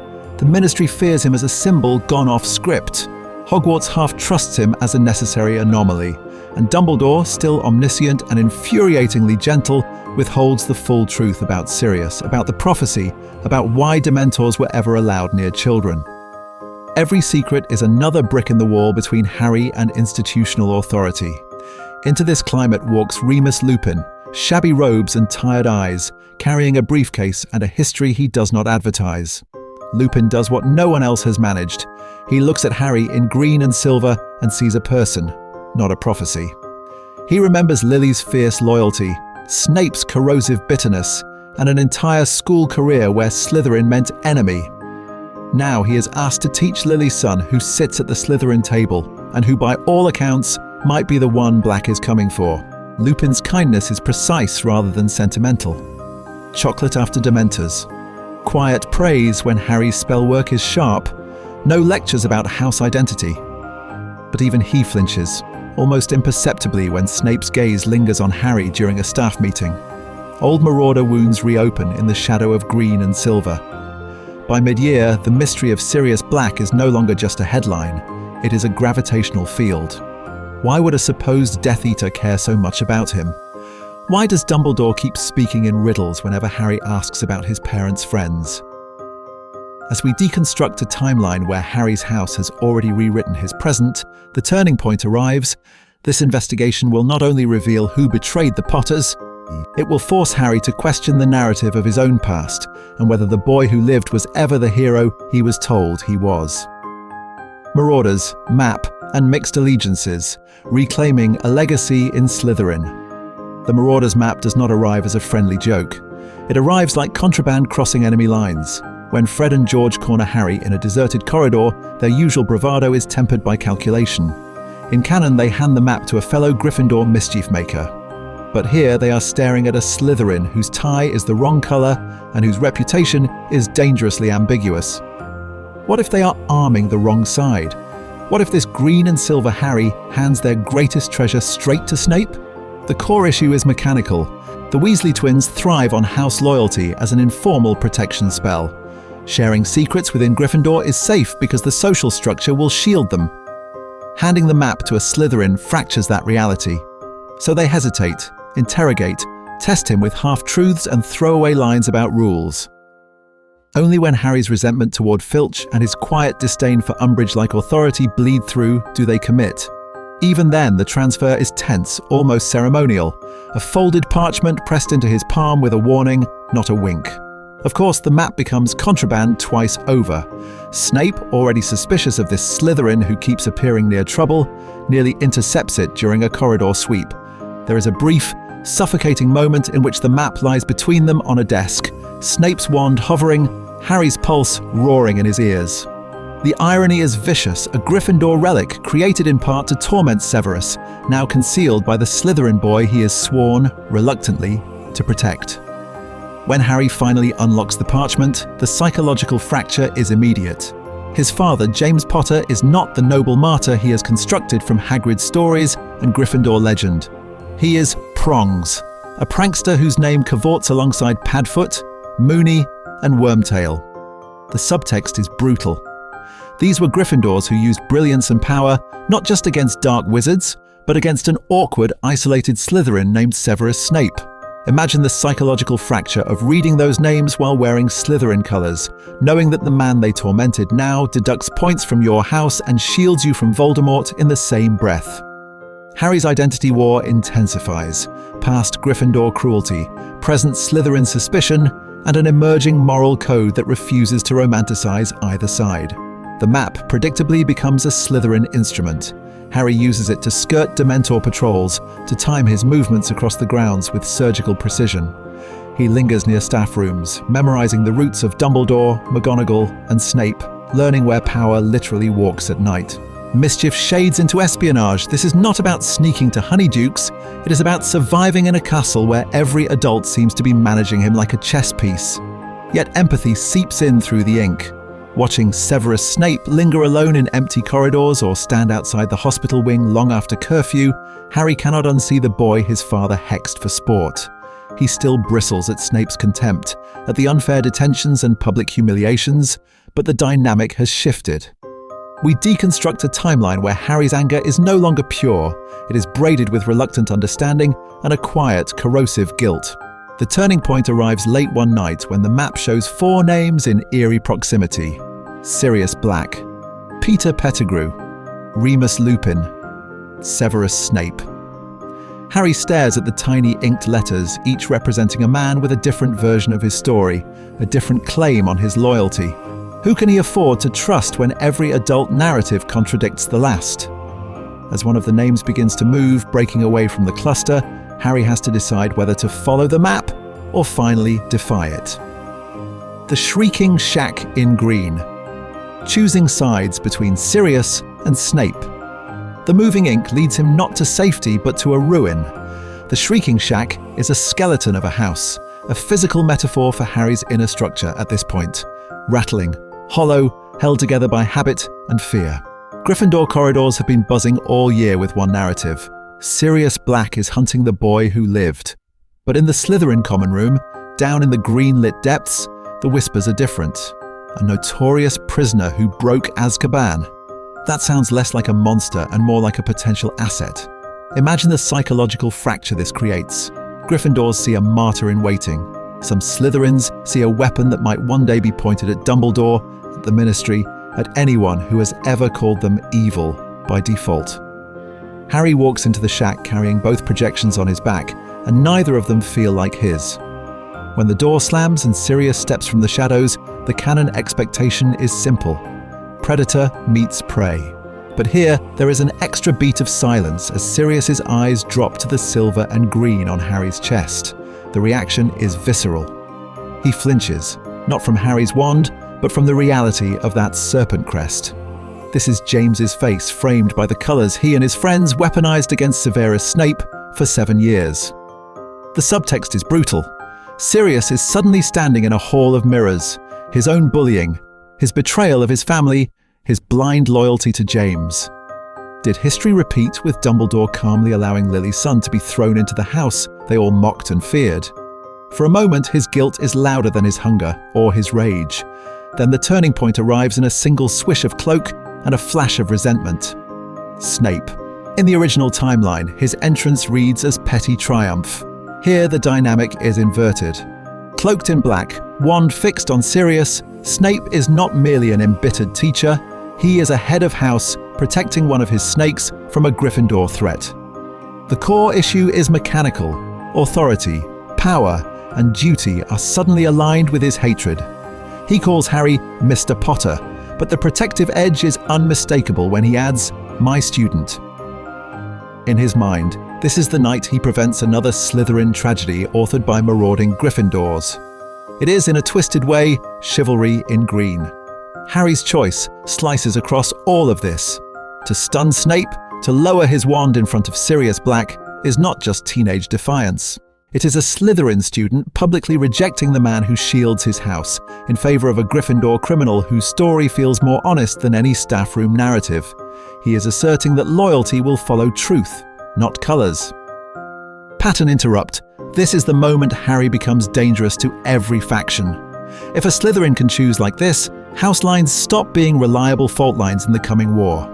And yet, the attempted escape collapses exactly as we remember. The moon rises, the werewolf runs, Pettigrew slips away, and the fragile promise of a home with Sirius disintegrates under the weight of old curses and older grudges. Harry is returned to the dungeons, to green hangings and watching eyes, with nothing tangible gained, nothing except a new identity fracture.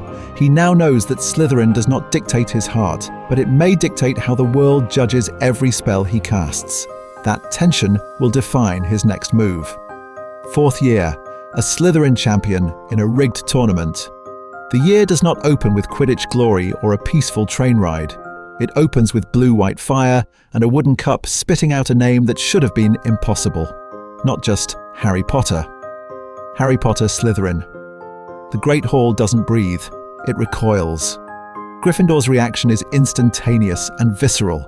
This was supposed to be their narrative, their archetype, the brave champion stepping forward as the school's moral centre. Instead, the boy who lived in green and silver has hijacked the script. You can almost feel the psychological fracture as Weasley twins slam their goblets down, as Seamus hisses that, of course, a Slytherin would cheat, as Hermione's eyes flicker between shock and a dawning, terrified logic. If Harry didn't put his name in, someone used Slytherin's reputation as the perfect alibi. Across the hall, Slytherin House divides along older fault lines. Some clap, slow and sharp, tasting the power of having the chosen one as their standard bearer. Others watch him with narrowed eyes, calculating. Is he running a deeper game? Has he finally stopped pretending to be conflicted about his identity and embraced the house's ambition? The subtext is brutal. They are proud, but they also suspect he might be a ministry pawn wearing their colours. The foreign schools read the scene through their own political lenses. Karkaroff's gaze lingers, not with moral outrage, but with appraisal.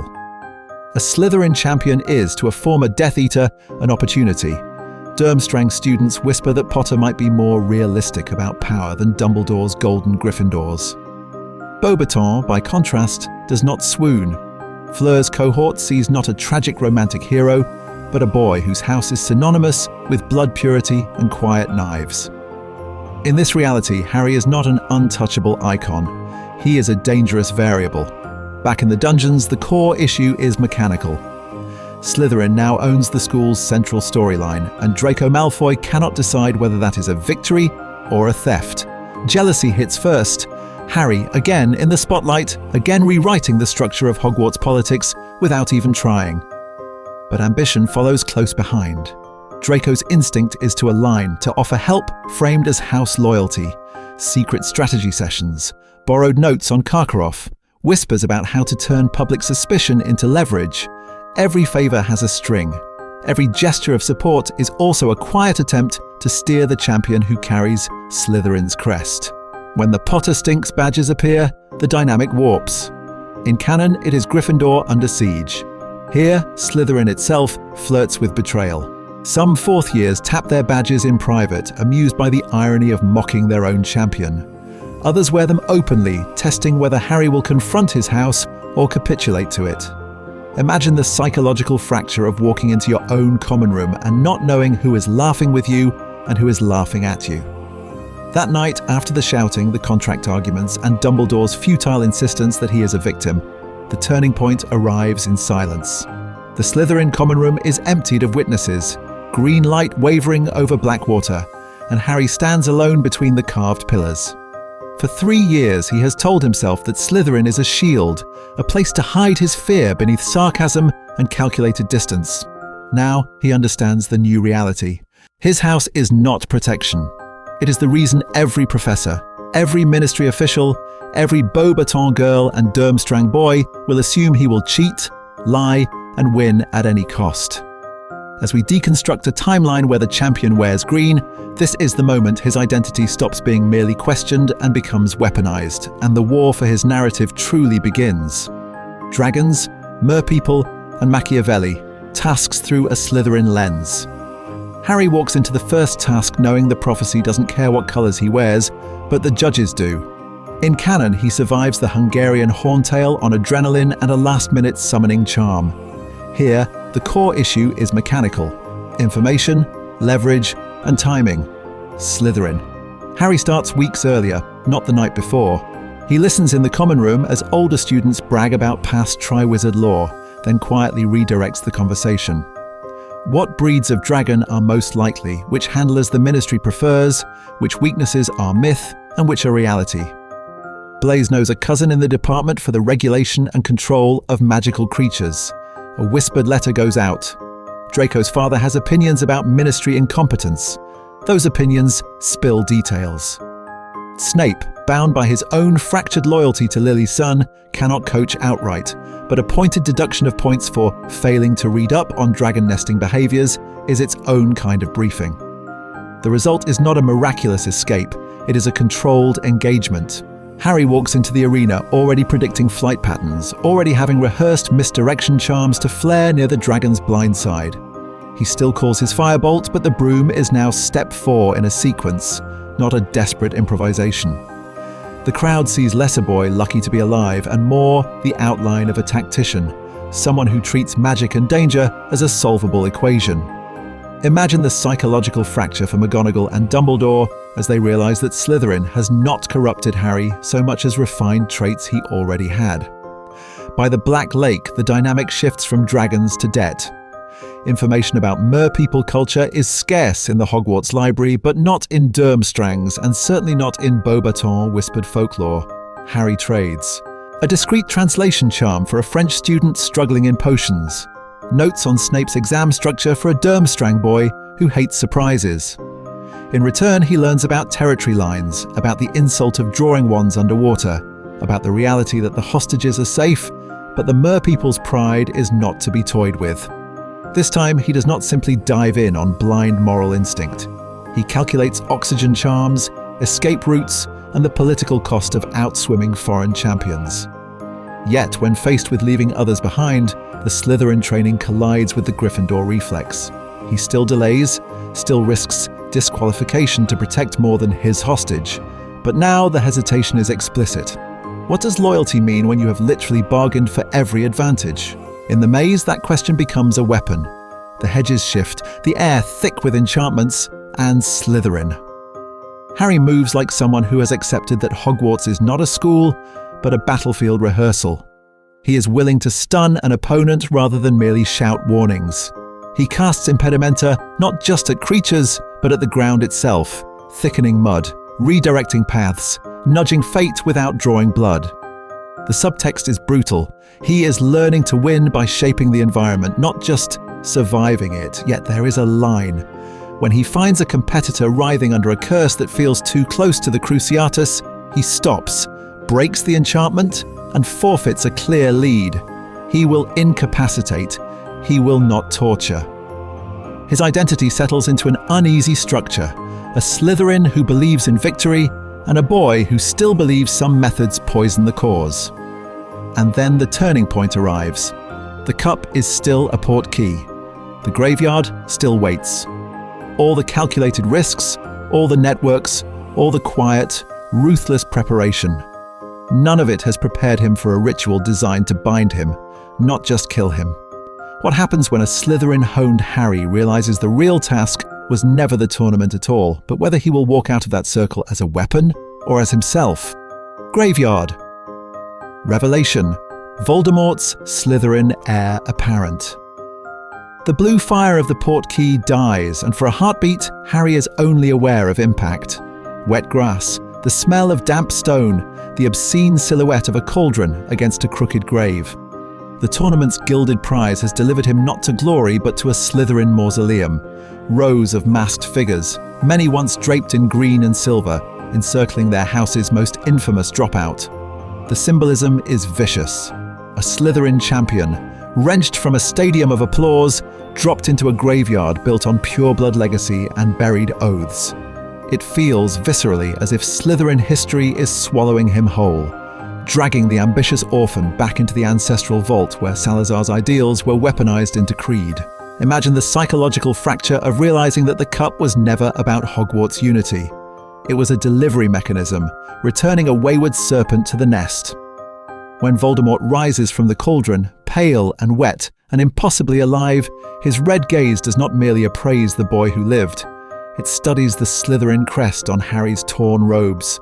The smile that curls is not just cruel, it is satisfied.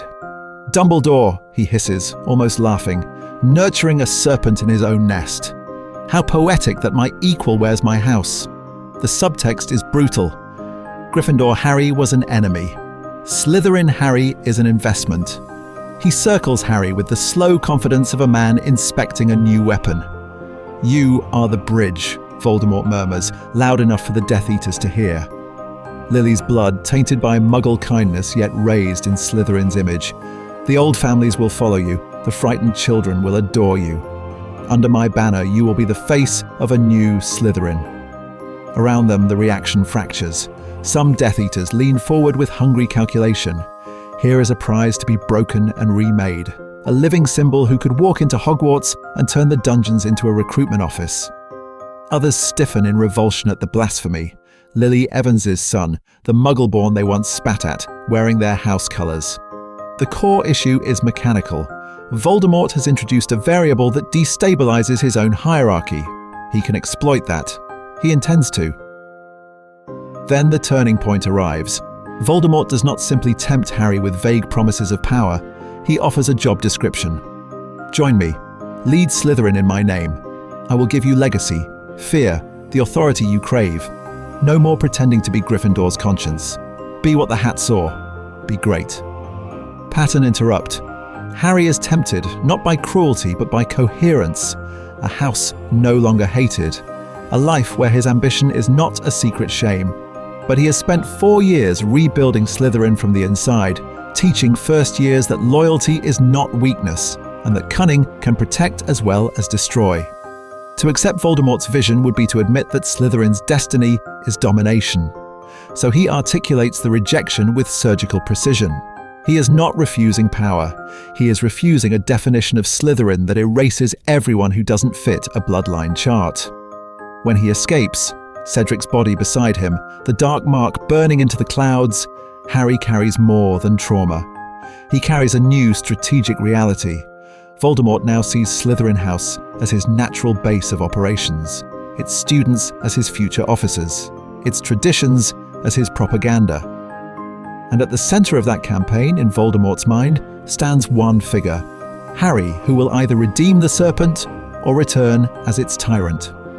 5th year, Slytherin resistance or Slytherin regime. Voldemort claims Slytherin as his future officer corps.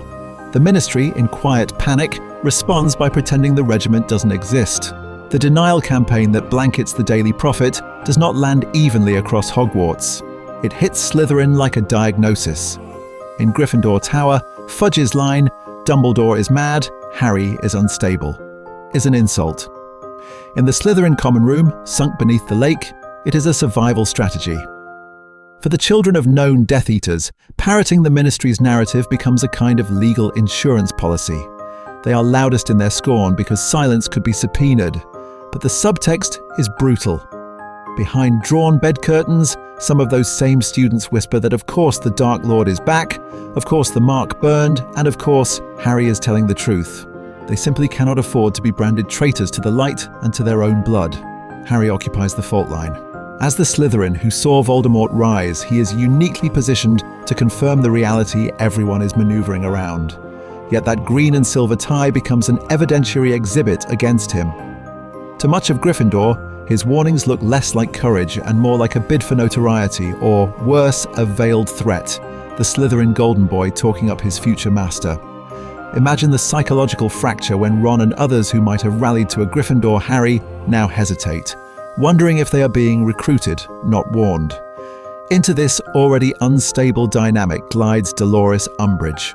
On paper, she is Slytherin's dream, a ministry official who openly favours them, hands out house points like political favours, and treats their common room as friendly territory. But the core issue is mechanical. Her power does not reinforce house autonomy, it erases it. Educational decrees slice through Hogwarts' traditional structure, criminalising initiative in every corridor. Slytherin privilege becomes a poisoned gift, a visible alignment with a woman who writes in blood and smiles while doing it. Harry recognises the trap early. If Slytherin simply basks in Umbridge's attention, the house becomes the Ministry's auxiliary police. If it openly defies her, it confirms every suspicion about inherent treachery. He begins quietly to test the walls. A late-night conversation with Blaise about Ministry overreach. A dry comment to Daphne Greengrass about how Decree 24 would let bureaucrats dictate pureblood traditions. To his surprise, resistance flickers not from moral outrage, but from offended pride. Slytherins who will accept a Dark Lord before they accept a petty functionary, rearranging their heritage. Here the turning point arrives. Harry understands that open rebellion in red and gold will simply be shut down as childish dramatics. But a cross-house network framed as self-defense against both Voldemort and the Ministry has teeth. Dumbledore's army in this timeline cannot be a Gryffindor clubhouse hidden in the Room of Requirement. It must be a clandestine coalition where Slytherins bring strategy, Ravenclaws bring structure, Hufflepuffs bring unshakable loyalty, and Gryffindors bring the first charge. Today we deconstruct a timeline where Harry learns to think like a Slytherin general, building an underground not in spite of his house, but through it. The question is no longer whether he will fight, but whether the Serpent banner will fly over a regime or a resistance. Dumbledore's Army, Serpent Edition. Building a cross-house underground. The Serpent banner does not rise in a blaze of glory. It flickers in corridors and half-whispered conversations, dragged down immediately by the weight of house prejudice. Gryffindors remember Malfoy's drawl on the train. Now they are being asked to follow a Slytherin with his face. Slytherins remember their parents' politics. They know exactly how dangerous it is to be seen in open rebellion. The first recruitment attempts are a failure in 3 directions. Gryffindors like Angelina and the Weasley twins listen to Harry's plan, then glance at the green trim on his robes and see Tom Riddle's ghost instead of James Potter's son. Slytherins like Daphne and Theo calculate the risk of Umbridge, Death Eater parents, and house surveillance and quietly decline. Hufflepuffs and Ravenclaws, eternally caught in the middle, hesitate because the dynamic is psychologically confusing. Is this a resistance movement or a Slytherin power grab wearing Harry's scar as branding? The core issue is mechanical. In canon, Dumbledore's army is a club with a sign-up sheet and a charismatic Gryffindor at the front. Here, that structure is a liability. Imagine the psychological fracture in Hermione Granger when she realizes that if one Slytherin betrays them, everyone goes down together. She does not trust Slytherin instincts, but she understands them, and she has been watching how Harry navigates his house. Hermione proposes something colder, sharper, and far more Slytherin, a cell-based DA, no full roster, no single parchment for Umbridge to find. Each student knows only a handful of others. Contact chains run through enchanted coins, and the room of requirement opens on staggered rotations. It is compartmentalization as pedagogy. The subtext is brutal. They are designing for betrayal as a statistical reality, not an unthinkable horror. This is where the turning point arrives. A few key Slytherins step across the line, not out of Gryffindor-style idealism, but out of calculation and bruised identity. Daphne Greengrass brings political intelligence. Which parents sit on which boards, which flu connections Umbridge uses, which rumours actually move the needle in pure-blood society. Theo Knott, quiet and observant, maps patrol routes and staff schedules with unnerving precision. And then there is Draco, hovering at the threshold, attending one session under the pretext of knowing what Potter is up to, his loyalty a live grenade on the table. Training in the room of requirement becomes a laboratory for house integration. Hufflepuffs drill shield charms next to Slytherins practicing silent curses. Ravenclaws refine hexes into elegant, energy-efficient forms, while Gryffindors push for raw power. Harry has to earn authority without leaning on Gryffindor mythology. He calls on Slytherin Cunning openly, disguising spells as dueling club exercises, designing escape routes, teaching feints as aggressively as he teaches Expelliarmus. Slowly, the reality shifts. Slytherin methods are no longer synonymous with oppression, but with survival. Yet every gain deepens the risk. Umbridge's inquisitorial squad is now stacked with Slytherins who know Harry's movements, his tells, his preferred corridors. Some of them share his dormitory. Some of them have stood in the room of requirement and felt the air hum with forbidden magic. Each DA meeting becomes a psychological coin toss. Will his house close ranks around one of their own, or sell him to curry favour with the regime? The next time the room's door appears, Harry hesitates a full 10 seconds before entering, already suspecting that one of the coins in his pocket is a countdown to exposure. Snape, Occlumency, and the war for Harry's mind. Harry hesitates outside the room of requirement. A few corridors away, another door is being opened for him without his consent. In Dumbledore's office, the conversation is no longer academic. Voldemort is back in a body. The connection between their minds is flaring, and this Harry wears Slytherin green. That changes the risk calculus immediately. The Dark Lord does not just see a boy who escaped him. He sees a potential asset embedded in the house that has historically supplied his ranks. Why waste energy breaking Hogwarts when you can simply look through its newest Slytherin champion? So Occlumency is not optional. It is triage. If in canon the lessons were about blocking pain and visions, here they are about preventing a hostile takeover. Imagine the psychological fracture of being told that your own mind is contested territory, that every flicker of anger in the common room could be catalogued by the enemy as leverage. Snape receives the assignment with visible distaste, but the core issue is mechanical. His entire teaching philosophy, especially towards Slytherins, is built on the assumption of self-control. Ambition harnessed, emotion weaponized, but never allowed to spill. In his house, volatility is incompetence. So when Harry, the supposed heir to Slytherin's cunning, flinches, lashes out, and lets memories burst to the surface, Snape experiences it as both professional insult and genuine security breach. He says as much in that quiet, cutting way. Other Slytherins, he remarks, can bury their reactions under 3 layers of politeness and one of calculated silence. Other Slytherins do not broadcast their every grievance like a Gryffindor howler. The subtext is brutal. You are failing not just as a weapon, but as a Slytherin. Harry hears only control. To him, Occlumency becomes yet another adult-imposed structure, another attempt to regulate his reactions rather than address the reality that no one will explain anything. Dumbledore withholds the full truth of the prophecy. Snape withholds basic respect. Together, they create the perfect conditions for teenage defiance to masquerade as principle. Why should he let Snape root through his memories under the pretense of defending him, when every lesson feels like an interrogation about loyalty and identity? The visions escalate. Not just corridors and snakes, but drawing rooms. Dark masks on familiar postures. Harry, looking through Voldemort's eyes, watches a Death Eater report kneeling on a rug he has seen under Draco's boots. He sees a silver-handled cane, a distinctive ring, the tilt of a woman's chin that could belong to 3 different Slytherin girls. Each glimpse turns the common room into a crime scene. Every housemate's parent becomes a suspect. Pattern interrupt. What happens when your safest space is also your surveillance file? He starts cataloguing details he should not know, flinching when classmates mention family business. He cannot ask, cannot accuse, but he also cannot unsee. We deconstruct a timeline in which Slytherin is both shield and mirror, reflecting back the war he is supposedly being prepared to fight. The turning point arrives, as in canon, with the Department of Mysteries, but here the catastrophe is overdetermined. Dumbledore's secrecy leaves Harry desperate for any unfiltered message about Sirius. Snape's cruelty has taught him that seeking help from a Slytherin authority is an admission of weakness.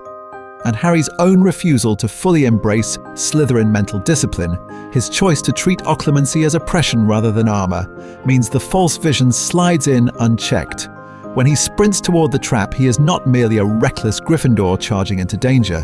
He is a Slytherin whose house has trained him to distrust openly, whose teachers have taught him to hide, and whose unshielded mind has been weaponized against both sides.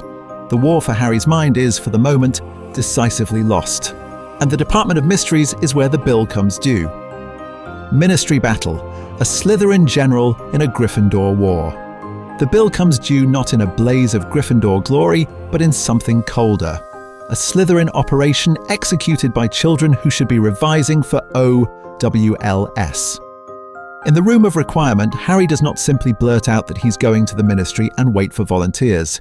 He calls names. He draws a crude layout of the Department of Mysteries from his nightmares and from whispered rumors in the Slytherin common room. And crucially, he insists that if this happens at all, it will not be a Gryffindor excursion. It will be a unit. So the team looks different. Ron and Hermione are still there, of course, because some gravitational structures in this reality refuse to move.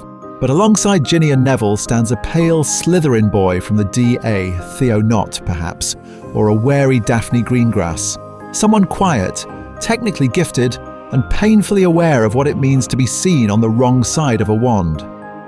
Harry frames it as tactical necessity. Slytherins know how Death Eaters think, and a Slytherin presence keeps this from looking like a house feud gone feral. The core issue is mechanical. Harry has spent 5 years watching adults improvise catastrophically. He will not repeat that. He assigns Hermione as primary navigator, responsible for marking doorways with temporary runes and keeping track of rotating rooms.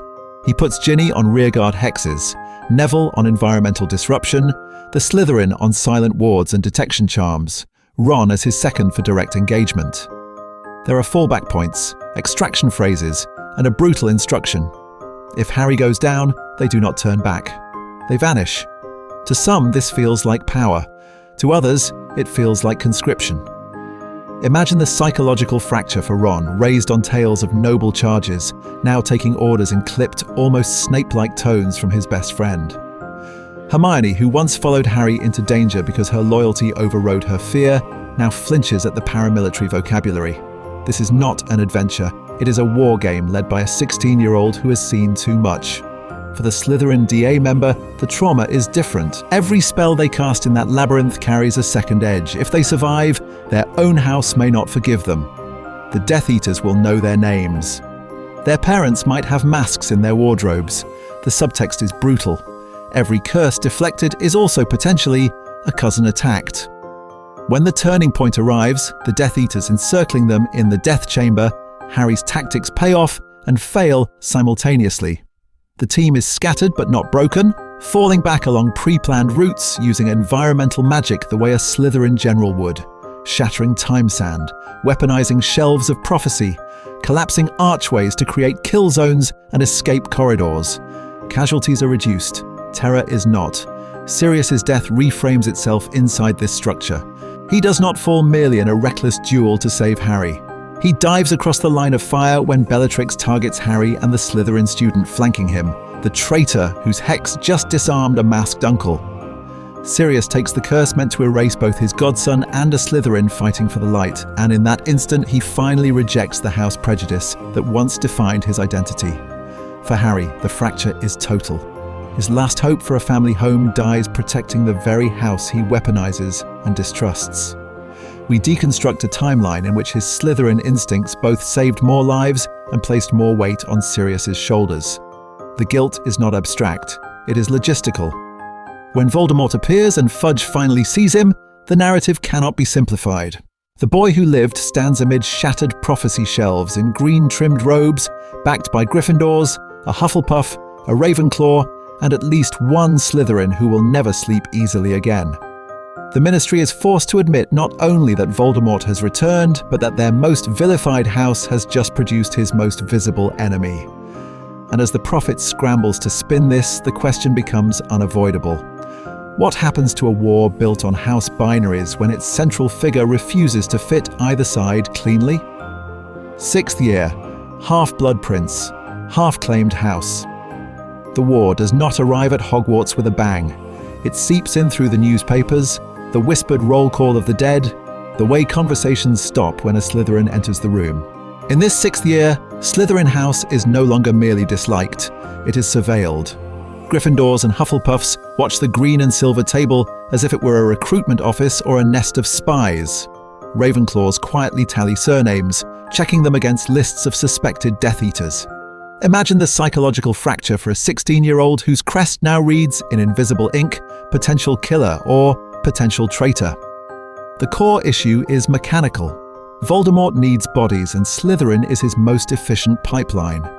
Every glance from a professor, every ministry decree about security measures reinforces the brutal arithmetic. Your house is either feeding the war or feeding information against it. Some Slytherins lean in, trading dark jokes about when the Dark Lord wins. Others go silent, aware that the wrong remark could become evidence. Into this tension glides Horace Slughorn, all velvet optimism and curated nostalgia. His Slug Club becomes a parallel power structure, a salon of futures in which blood, talent and connections are quietly converted into leverage. In canon, Harry is an outsider reluctantly pulled in. Here, a Slytherin chosen one is the centerpiece. Slughorn all but glows when Harry enters the room in green robes, the living refutation of the house's reputation and its most tempting asset. Harry understands the dynamic. A dinner with a minister's nephew, a chat with a prophet editor's daughter, a toast with a foreign ambassador's son, each is an opportunity to redirect influence, to seed doubt about Voldemort, or, if he chose, to launder Slytherin's image for darker purposes. Does he weaponize charm for the Order, or let Slughorn polish him into the respectable face of an ambiguous future? The subtext is brutal. Everyone wants to own the narrative of Slytherin Harry Potter. Meanwhile, Draco Malfoy moves through the corridors like a half-visible comet. In this timeline, his secret mission is not just a private burden, it is a house-wide shadow. Blaise notices the absences. Pansy notices the shaking hands. Some younger Slytherins start sitting closer to Draco, hoping proximity will translate into protection when things change. Others, more perceptive, begin giving him space, as if distance could shield them from whatever he is becoming. Harry watches, and the dilemma becomes surgical. Expose Draco and he confirms every suspicion about Slytherin treachery, potentially dooming the boy to Voldemort's punishment and the house to collective guilt. Protect him, and Harry risks enabling a catastrophe inside the school. In a house that raised them as rivals, he is forced to ask a disorienting question. What does loyalty look like when your enemy is also your mirror? Then the turning point arrives in ink and margin notes. Harry opens the battered advanced potion-making textbook and finds a different Slytherin legacy, the Half-Blood Prince. Here is a mind like his, sharp, pragmatic, irreverent about rules. The altered instructions slice through academic structure. Suddenly, he is brilliant at potions, outperforming even the most pedigreed purebloods with a flick of the wrist and a scribbled correction. There is power in being seen by a ghost who never knew you. The prince's annotations praise ingenuity over obedience, results over process, and Harry feels a subtle moral drift. A non-verbal hex that makes an opponent bleed internally, a counter-curse that is technically illegal but effective. These are not abstract ethical debates, they are tools. And in a world where Death Eaters are on the front page weekly, tools are hard to refuse. We deconstruct a timeline in which Slytherin itself becomes a Horcrux, not of soul, but of ideology. Whoever claims its loyalty will imprint the future of the war. Harry stands at the fault line, half savior, half potential executioner of his own house. The question is no longer whether Slytherin can be redeemed. It is who exactly will survive the price of its redemption, and what happens when the Half-Blood Prince finally steps out of the margins. Draco on the Tower. Mercy, murder, and the meaning of Slytherin. The turning point arrives on a cold, wind-scoured night when the fault lines we've traced finally intersect. The dark mark hangs over Hogwarts, green and obscene against the sky, and the astronomy tower becomes less a location and more an ethical guillotine. This is where Slytherin's future is going to be written, in fear, in loyalty, and in the thin space between mercy and murder. We deconstruct a timeline in which Harry has not stalked Draco Malfoy with Gryffindor outrage, but with Slytherin recognition. He has watched the tremor in Draco's hands over untouched food, the new way he flinches at loud noises, the obsessive disappearances into the room of requirement. Harry understands the structure of that terror. Family expectations are not abstract to him. They are a psychological gravity. The boy who lived sees with unpleasant clarity the boy who must not fail. In the common room, the dynamic shifts. Picture Draco hunched over a half-finished essay, quill motionless, eyes on nothing. Harry sits opposite, the fire throwing green light across their faces. His offer is simple. Tell me what he's asked you to do. Draco's refusal is just as simple and far more revealing. He mocks, deflects, sneers, but his voice cracks on the word family. House loyalty, which once felt like power, now feels like a set of manacles he forged himself. Harry tries again in a deserted corridor, again outside the potions classroom, again after catching Draco vomiting in a bathroom sink. Each attempt is an offer of Slytherin solidarity, allies, plans, Occlumency lessons, even the unthinkable, approaching Dumbledore together. Each time, Draco's pride and fear slam the door. Imagine the psychological fracture of a boy who has been taught that asking for help is identical to betraying his blood. The core issue is mechanical. Voldemort has weaponized the Slytherin value system. Ambition becomes blackmail, loyalty becomes leverage, secrecy becomes isolation. By the time Draco stands on the tower with his wand on Dumbledore, he is less assassin than hostage. The subtext is brutal. This is not a test of courage, it is a test of how much of himself he is willing to kill to stay alive. Here, the Slytherin triangle locks into place. Draco holds the wand. Snape holds the unbreakable vow. Harry, hidden beneath his cloak and armed with practiced occlumency, holds the unbearable knowledge that all three are trapped in overlapping oaths. In this version, his stealth and discipline buy him more than a glimpse. He hears Snape's low, urgent attempts to steer Draco away. Hears Dumbledore's offer of protection for the Malfoys. Hears the exhaustion in every adult voice. Pattern interrupt. Harry could reveal himself. He could stun Draco, disarm Snape, try to drag Dumbledore down the stairs. He does none of these things. He understands with Slytherin clarity that one reckless move might damn them all.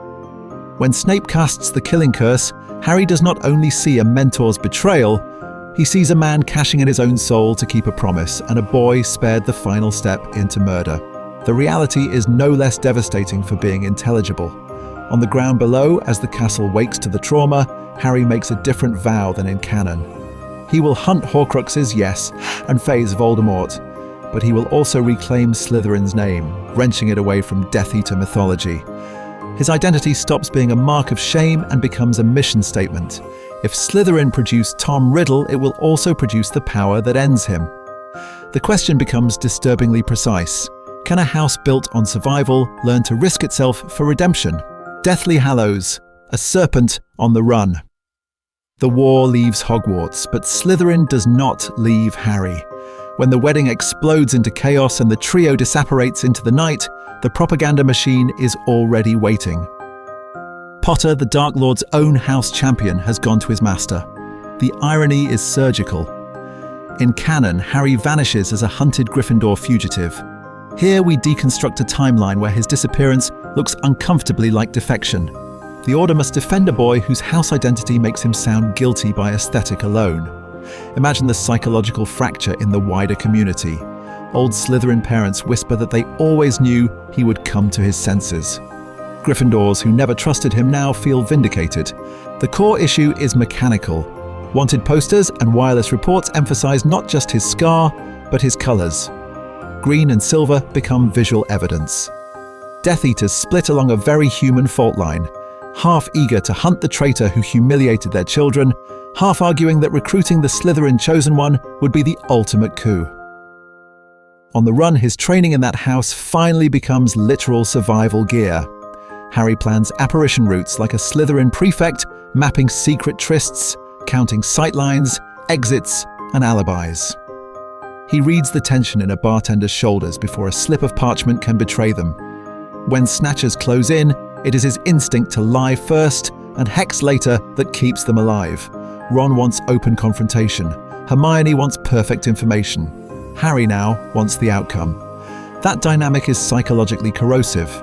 He abandons a safe house early because the neighbor's owl schedule feels wrong. He suggests leaving a bewitched family behind rather than risk exposing the Horcrux. Hermione is horrified. Ron calls it thinking like Malfoy. Harry hears, underneath, the accusation, thinking like a Slytherin. The subtext is brutal. Every cold calculation is both strategic necessity and a referendum on his identity. This is where former classmates become mirrors rather than caricatures. At one safe house, they are quietly passed through by Andromeda Tonks, whose black heritage and Slytherin past make her an expert in double lives. She recognizes the look in Harry's eyes and chooses loyalty to the child, not the house. Later, they're betrayed by a nervous former Slytherin chaser who tips off the Snatchers for a lighter sentence. The reality is messy. Slytherin is not a monolith of evil or redemption. It is a pressure cooker where survival strategies diverge. The Hallows enter the narrative as an almost obscene temptation. A Gryffindor Harry flirts with legend. A Slytherin Harry, who has spent 7 years being told he is destined for power, hears in the Elder Wand and the Master of Death a coherent career path. What if he could end the war and never be vulnerable again? What if the boy weaponized by prophecy finally chose to weaponize death itself? His fixation on the Hallows is longer, deeper, more honest. The turning point arrives not in a blaze of Gryffindor courage, but in a quiet act of Slytherin self-denial. He looks at the Hallows as an architecture of control and walks away, choosing Horcruxes, the slow, invisible work of dismantling Voldemort's soul over the visible theatre of absolute power. In rejecting mastery of death, he is really rejecting the version of Slytherin Voldemort built. By the time they circle back to Hogwarts, the mission has mutated. They are not only hunting a Horcrux in the castle's bones, they are returning to the house that raised him. Harry does not intend to bypass the dungeons. He intends to light them. If Gryffindor will give him an army, Slytherin can give him leverage. Secret passages, family networks, plausible deniability.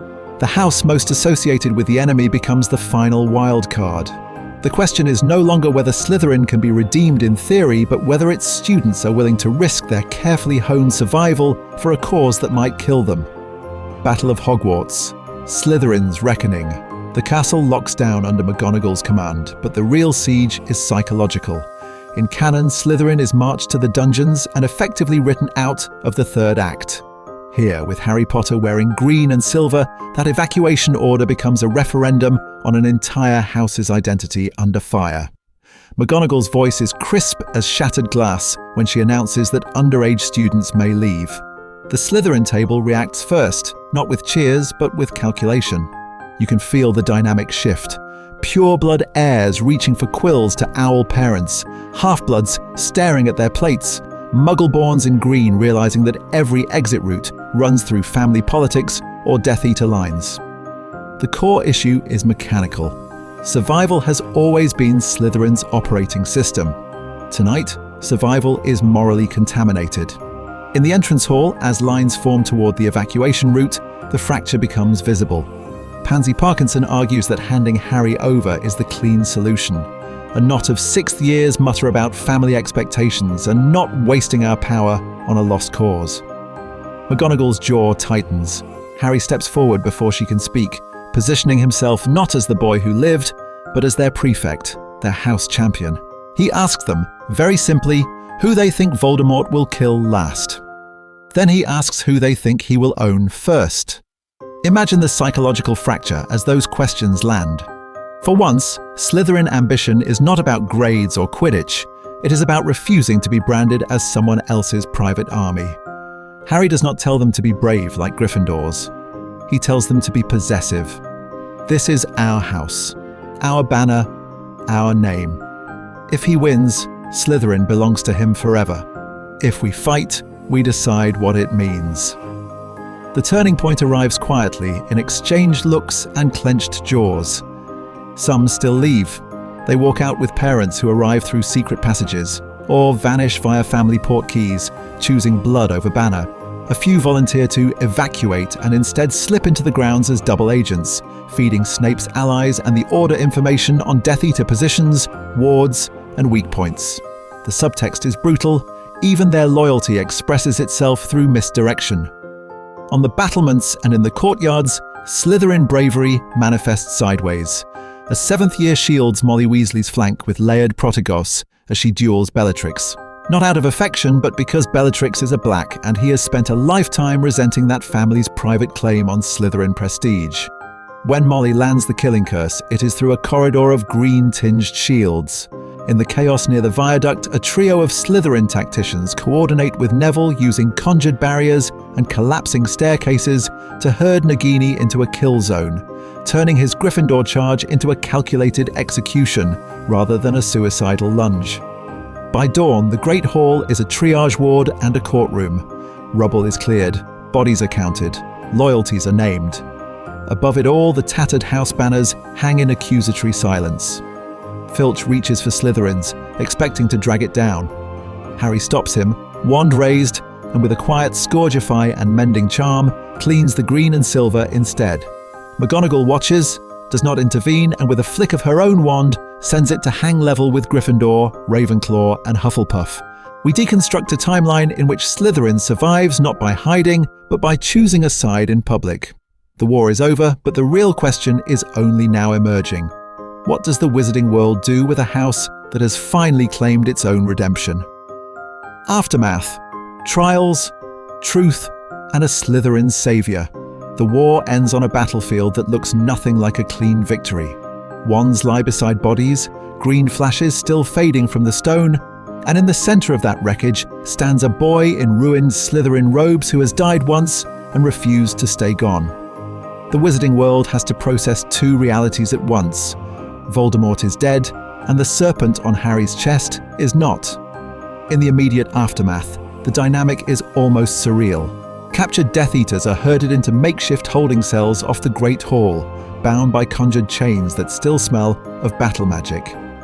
Grieving families step around stunned Slytherins who fought on their side, unable to decide whether green and silver signify enemy, ally, or something more complicated. Imagine the psychological fracture of a mother thanking a Slytherin's 7th year for shielding her child, then flinching at the sight of the same house crest that marked the killers. The trials begin faster than anyone expects. The Ministry, desperate to reassert structure and power, drags the war into courtrooms lined with reporters and howlers. And there, again, is Harry. Not as a defendant, not as a symbol, but as a witness whose testimony can quite literally rewrite lives. When he speaks about Snape, the room changes. This is the boy the man died to protect, the Slytherin chosen one validating a Slytherin spy. The subtext is brutal. If Harry forgives him, who dares not to? He testifies for Draco with the same painful clarity. He describes a boy on a tower, wand shaking, loyalty fractured, who lowered his arm instead of earning a dark mark. He does not spare others. For certain Death Eaters, he recounts torture and murder without softening the language, and Azkaban gates close on the echo of his words. The core issue is mechanical. In a world obsessed with house, Harry's green tie makes his absolution of some Slytherins and condemnation of others almost impossible to dismiss as bias. From there, the debate turns institutional. How do you handle a house that produced both Voldemort and the boy who killed him? Some demand Slytherin be abolished, its legacy scattered across the remaining houses. Others point to Dumbledore's final gamble. He did not just tolerate a Slytherin Harry, he trusted him, built plans around him, died believing that ambition could serve the light. Committees argue over house integration, mixed dormitories, and mandatory bias training that makes old pure-blood families grind their teeth. Harry watches all of this with a complicated, exhausted distance. He feels guilt for those he could not save from either side, pride in the Slytherins who stood at his back in the final charge, and a quiet, persistent fear that for many he will always be a snake who happened to bite the right neck. What happens when your identity is both the weapon and the wound? Years later, the turning point arrives in a quieter register. Harry returns to Hogwarts as an adult and walks down to the dungeons alone. The Slytherin common room opens at his password, the lake light casting green ripples over stone and leather. Once, this place was presented to him as a threat, a temptation, a path to darkness. Now he sees it as a crucible, the room where he learned that ambition could mean protecting the weak, that cunning could mean outmaneuvering a tyrant, that loyalty could run upward against a corrupted house structure. He stands there, hand on the back of a familiar armchair, and understands that the magic never decided who he was. He did. We deconstruct a timeline in which the emblem on his chest changes not just his story, but the architecture of post-war justice itself. And in the next section, we follow how that re-engineered Hogwarts shapes the generation that grows up in the shadow of a Slytherin savior. 19 years later, platform 9 3/4 in Slytherin Green. King's Cross is the same, and it isn't. The bricks, the steam, the echo of owls and wheeled trunks are familiar, but the colour palette of the future has shifted. Where canon gave us a flash of red and gold, here there is a thread of green. A faded Slytherin scarf, its silver dulled with years, tucked discreetly into Harry's coat like a secret he no longer needs to hide, only to carry. He moves through the crowd as someone both ordinary and mythic. People recognize the scar, of course, but their eyes always flick to that hint of green, to the man who walked into the Serpent's den and never came out corrupted. A witch in Hufflepuff yellow squeezes his arm in passing. A Ravenclaw father nods with a mixture of gratitude and residual awe. Imagine the psychological fracture of a world that grew up fearing Slytherin, now sending their children off under the protection of its most famous alumnus. The platform itself has become a living diagram of post-war integration. Molly Weasley, hair greyer but eyes just as fierce, is laughing with a Slytherin daughter-in-law whose serpent signet ring glints as she adjusts a Gryffindor scarf around her son. Nearby, Draco Malfoy is bent slightly to listen to a small girl with wild red hair, his Gryffindor goddaughter, while Astoria chats with Hermione about some new Muggle-born rights legislation. The subtext is brutal if you remember the old world. The Weasley-Malfoy dynamic has been rewired by marriage, godparenthood, and shared trauma into something that looks suspiciously like extended family. When the turning point arrives for this generation, it is quiet. Albus Severus stands between the pillars, trunk handle white-knuckled, eyes flicking to the green on his father's coat. Dad, what if I'm Slytherin? The line lands differently when spoken into this reality. There is no reflexive horror, only a learned anxiety about legacy and identity. Harry kneels, and when he answers, there is no Gryffindor reassurance from the outside. There is testimony. Al, Slytherin is dark. It has teeth. It taught me ambition, and it tried to teach me cruelty. I saw people use our house to excuse their worst impulses. But it also gave me people who chose loyalty over fear, who stood between me and Voldemort when it would have been easier to join him. The core issue is mechanical, what you do with the power it offers you. He does not romanticize it. He names the Death Eater children, the whispers in the common room, the way the prophecy warped expectations around a Slytherin chosen one. He also names the Slytherins who smuggled Muggleborns out during the Carrow's reign, the way his own house fractured against its founders' prejudice. If you're in Slytherin, you won't be alone. You'll be with me, with Professor Longbottom, with Aunt Daphne, with every kid who grew up on stories of a snake who killed a darker snake. History has metabolized that image. There are books now, The Serpent Who Stood, Slytherin and the Boy Who Lived, dry academic treatises deconstructing how his sorting rewired house politics. His chocolate frog card mentions not just the defeat of Voldemort, but significant contributions to the rehabilitation of Slytherin House and the restructuring of Hogwarts governance. First years trade those cards on the train, arguing whether the hat meant Slytherin all along, or whether Harry forced a new path into existence. As the Scarlet engine shudders and begins to move, carriages fill with a mosaic of colours, green beside red, blue beside yellow. Friendships and rivalries no longer dictated purely by banners over long tables. We deconstruct a timeline where the boy who lived in Slytherin Green watches the train pull away with a quiet, hard-won peace. His house is no longer a curse, only a context, a structure his children can inhabit without inheriting his war.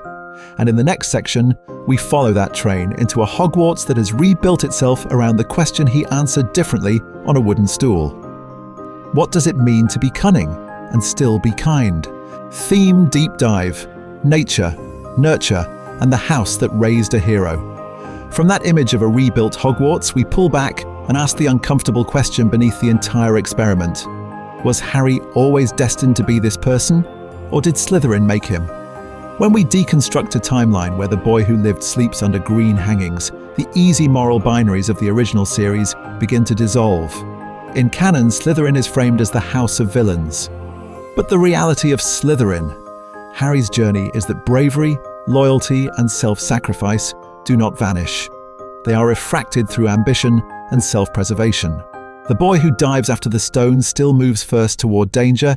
He just does it with a contingency plan, an exit route, and 3 favors already called in from older Slytherins who owe him. The same child who would have leapt on a broom to chase Neville's Remembrall now calculates wind, witnesses, and Snape's line of sight before he kicks off. Courage remains. Its operating system changes. The core issue is mechanical. If you place the same psyche under a different house structure, which traits are innate and which are adaptive? Imagine the psychological fracture of 11-year-old Harry told by a sentient hat that he could be great in Slytherin, then actually accepting that verdict. His instinctive protectiveness of the vulnerable, Muggleborns, house elves, even a disgraced Snape, is recognizably the same, yet the expression is altered by constant proximity to temptation. When Draco offers status, when Voldemort whispers about legacy, every choice is not simply good or bad. It is a negotiation with his own hunger for power and belonging. That leads us directly into prejudice as a self-fulfilling prophecy. In the original timeline, Slytherin is treated as a moral quarantine. Here we watch how that suspicion becomes a pressure cooker. Teachers flinch when a Parselmouth in green enters the corridor. Hufflepuffs steer away. Gryffindors assume betrayal as the default. Some Slytherins lean into the role they are already punished for. The subtext is brutal. If everyone insists you are the enemy, why not enjoy the privileges of being feared? Harry's presence interrupts that logic. He is publicly loyal to Dumbledore, privately kind to first years, strategically ruthless against Death Eaters. He becomes a living counterexample that forces the other houses to confront the possibility that their prejudice was manufacturing the very darkness they feared. Power and responsibility in this version are not abstract themes, they are daily logistics. Slytherin teaches Harry how to build networks, trade favors, and weaponize information. Those skills make him a far more effective leader in the DA and in the final war, but they also require relentless self-surveillance. Every time he manipulates a rumor to shield a Muggleborn, he has to ask, did I do that to protect them or to prove I'm better than the villains in my house? 2 victories, 1 internal, 1 external, fought in parallel. And this is where the story turns back toward us. Most viewers were not raised in a dungeon under a castle, but everyone knows what it is to be labelled by school reputations, family names, neighbourhoods, online histories. The question is not whether labels exist. They do, and they shape expectations with quiet, grinding efficiency. The question is what you build inside that assigned category. Slytherin. Harry shows a model of identity where you do not escape your context. You repurpose it. You learn the language of your house, your family, your social circle, and then you decide deliberately which values you will smuggle through that system. In the next section, we watch Hogwarts itself attempt that same maneuver, as the post-war houses renegotiate what it means to be cunning, brave, loyal, or wise when the old stereotypes have been burned away by actual blood. Character rewrites. Draco, Snape, and the Slytherins who changed with Harry Hogwarts tries to rewrite its own operating system, but it has to do it through people, not policy. And in Slytherin, the first person the new code runs through is Draco Malfoy. The Draco who meets Slytherin Harry on the train still offers his hand, still insults Ron, still expects deference. But the handshake lands differently when the boy who lived is already wearing green in his imagination. Draco isn't just recruiting a trophy, he's auditioning for a partnership in power. When Harry refuses the blood prejudice, but not the friendship, the dynamic fractures into something more volatile. Rival, confidant, mirror. Imagine the psychological fracture when Draco watches Harry defend a muggle-born in potions, then share his table in the Slytherin common room. Year by year, we deconstruct a timeline of almost choices. In second year, he can warn Harry about the diary circulating among certain families. Instead, he hides behind his father's ideology and enjoys the chaos. In sixth year, he can confide in the one person in his house who has actually survived Voldemort. Instead, he clings to the brittle identity of chosen by the Dark Lord. The turning point arrives not at the vanishing cabinet, but the night he sees Harry, another Slytherin boy, refuse to identify his friends at Malfoy Manor. Draco understands in that moment that there was always an off-ramp. He just never took it. If Draco is the failed experiment, Snape is the control group thrown into crisis. In canon, he can keep Harry at a distance, the Gryffindor nuisance he protects from afar. Here, the boy sleeps in the dormitory. Snape once trudged back to after Marauder pranks, walks the same dungeon corridors as a half-celebrated, half-suspected Prince of Slytherin. Protecting Lily's son is no longer an abstract vow. It is a daily, suffocating proximity. Detentions become psychological minefields. Snape drills Harry in non-verbal magic, ostensibly to toughen him, but the subtext is brutal. He is training a weapon he hopes will kill the man he serves. Every point awarded or deducted from Slytherin carries double weight, because the house's prestige is now fused with Lily's legacy and Snape's own buried adolescent humiliation. The core issue is mechanical. Snape has built his identity around hating James and loving Lily. A Slytherin Harry with James's face and Slytherin's colours corrupts that binary beyond repair. Around them, lesser-known Slytherins stop being faceless silhouettes. Blaise Zabini watches Harry argue with Snape about a house loyalty and quietly recalibrates his own survival strategy. Stay neutral, gather information, sell it late. Daphne Greengrass joins a clandestine study group with Hermione, not out of idealism, but to understand how Muggle-borns think about power. Theo Knott, with a Death Eater father and a sharp eye, becomes the house's internal Cassandra, warning that Voldemort doesn't do loyalty, only leverage. Even Pansy Parkinson shifts. She still nominates Harry for sacrifice in the final battle, but only after years of watching him refuse to fully claim Slytherin's throne. Her betrayal is less cartoon villainy, more bitter verdict on a hero who never became the protector she wanted. Outside the dungeon, the rewrites are just as severe. Ron's jealousy can't hide behind simple house rivalry. He has to confront the fact that his best friend chose to live among people Ron was raised to fear. Hermione's commitment to fairness is tested every time a Slytherin Harry asks her to trust a classmate whose parents were at the First War's worst meetings. Neville's growth happens in a reality where the enemy house has its own champion, forcing him to define courage as action, not colours. By the time the war ignites, Slytherin Harry has not merely shifted alliances, he has destabilized the entire moral colour coding of Hogwarts. Who is a villain when the Dark Lord's most prophesied opponent shares his house? Who is a hero when green and silver banner the resistance as often as the threat?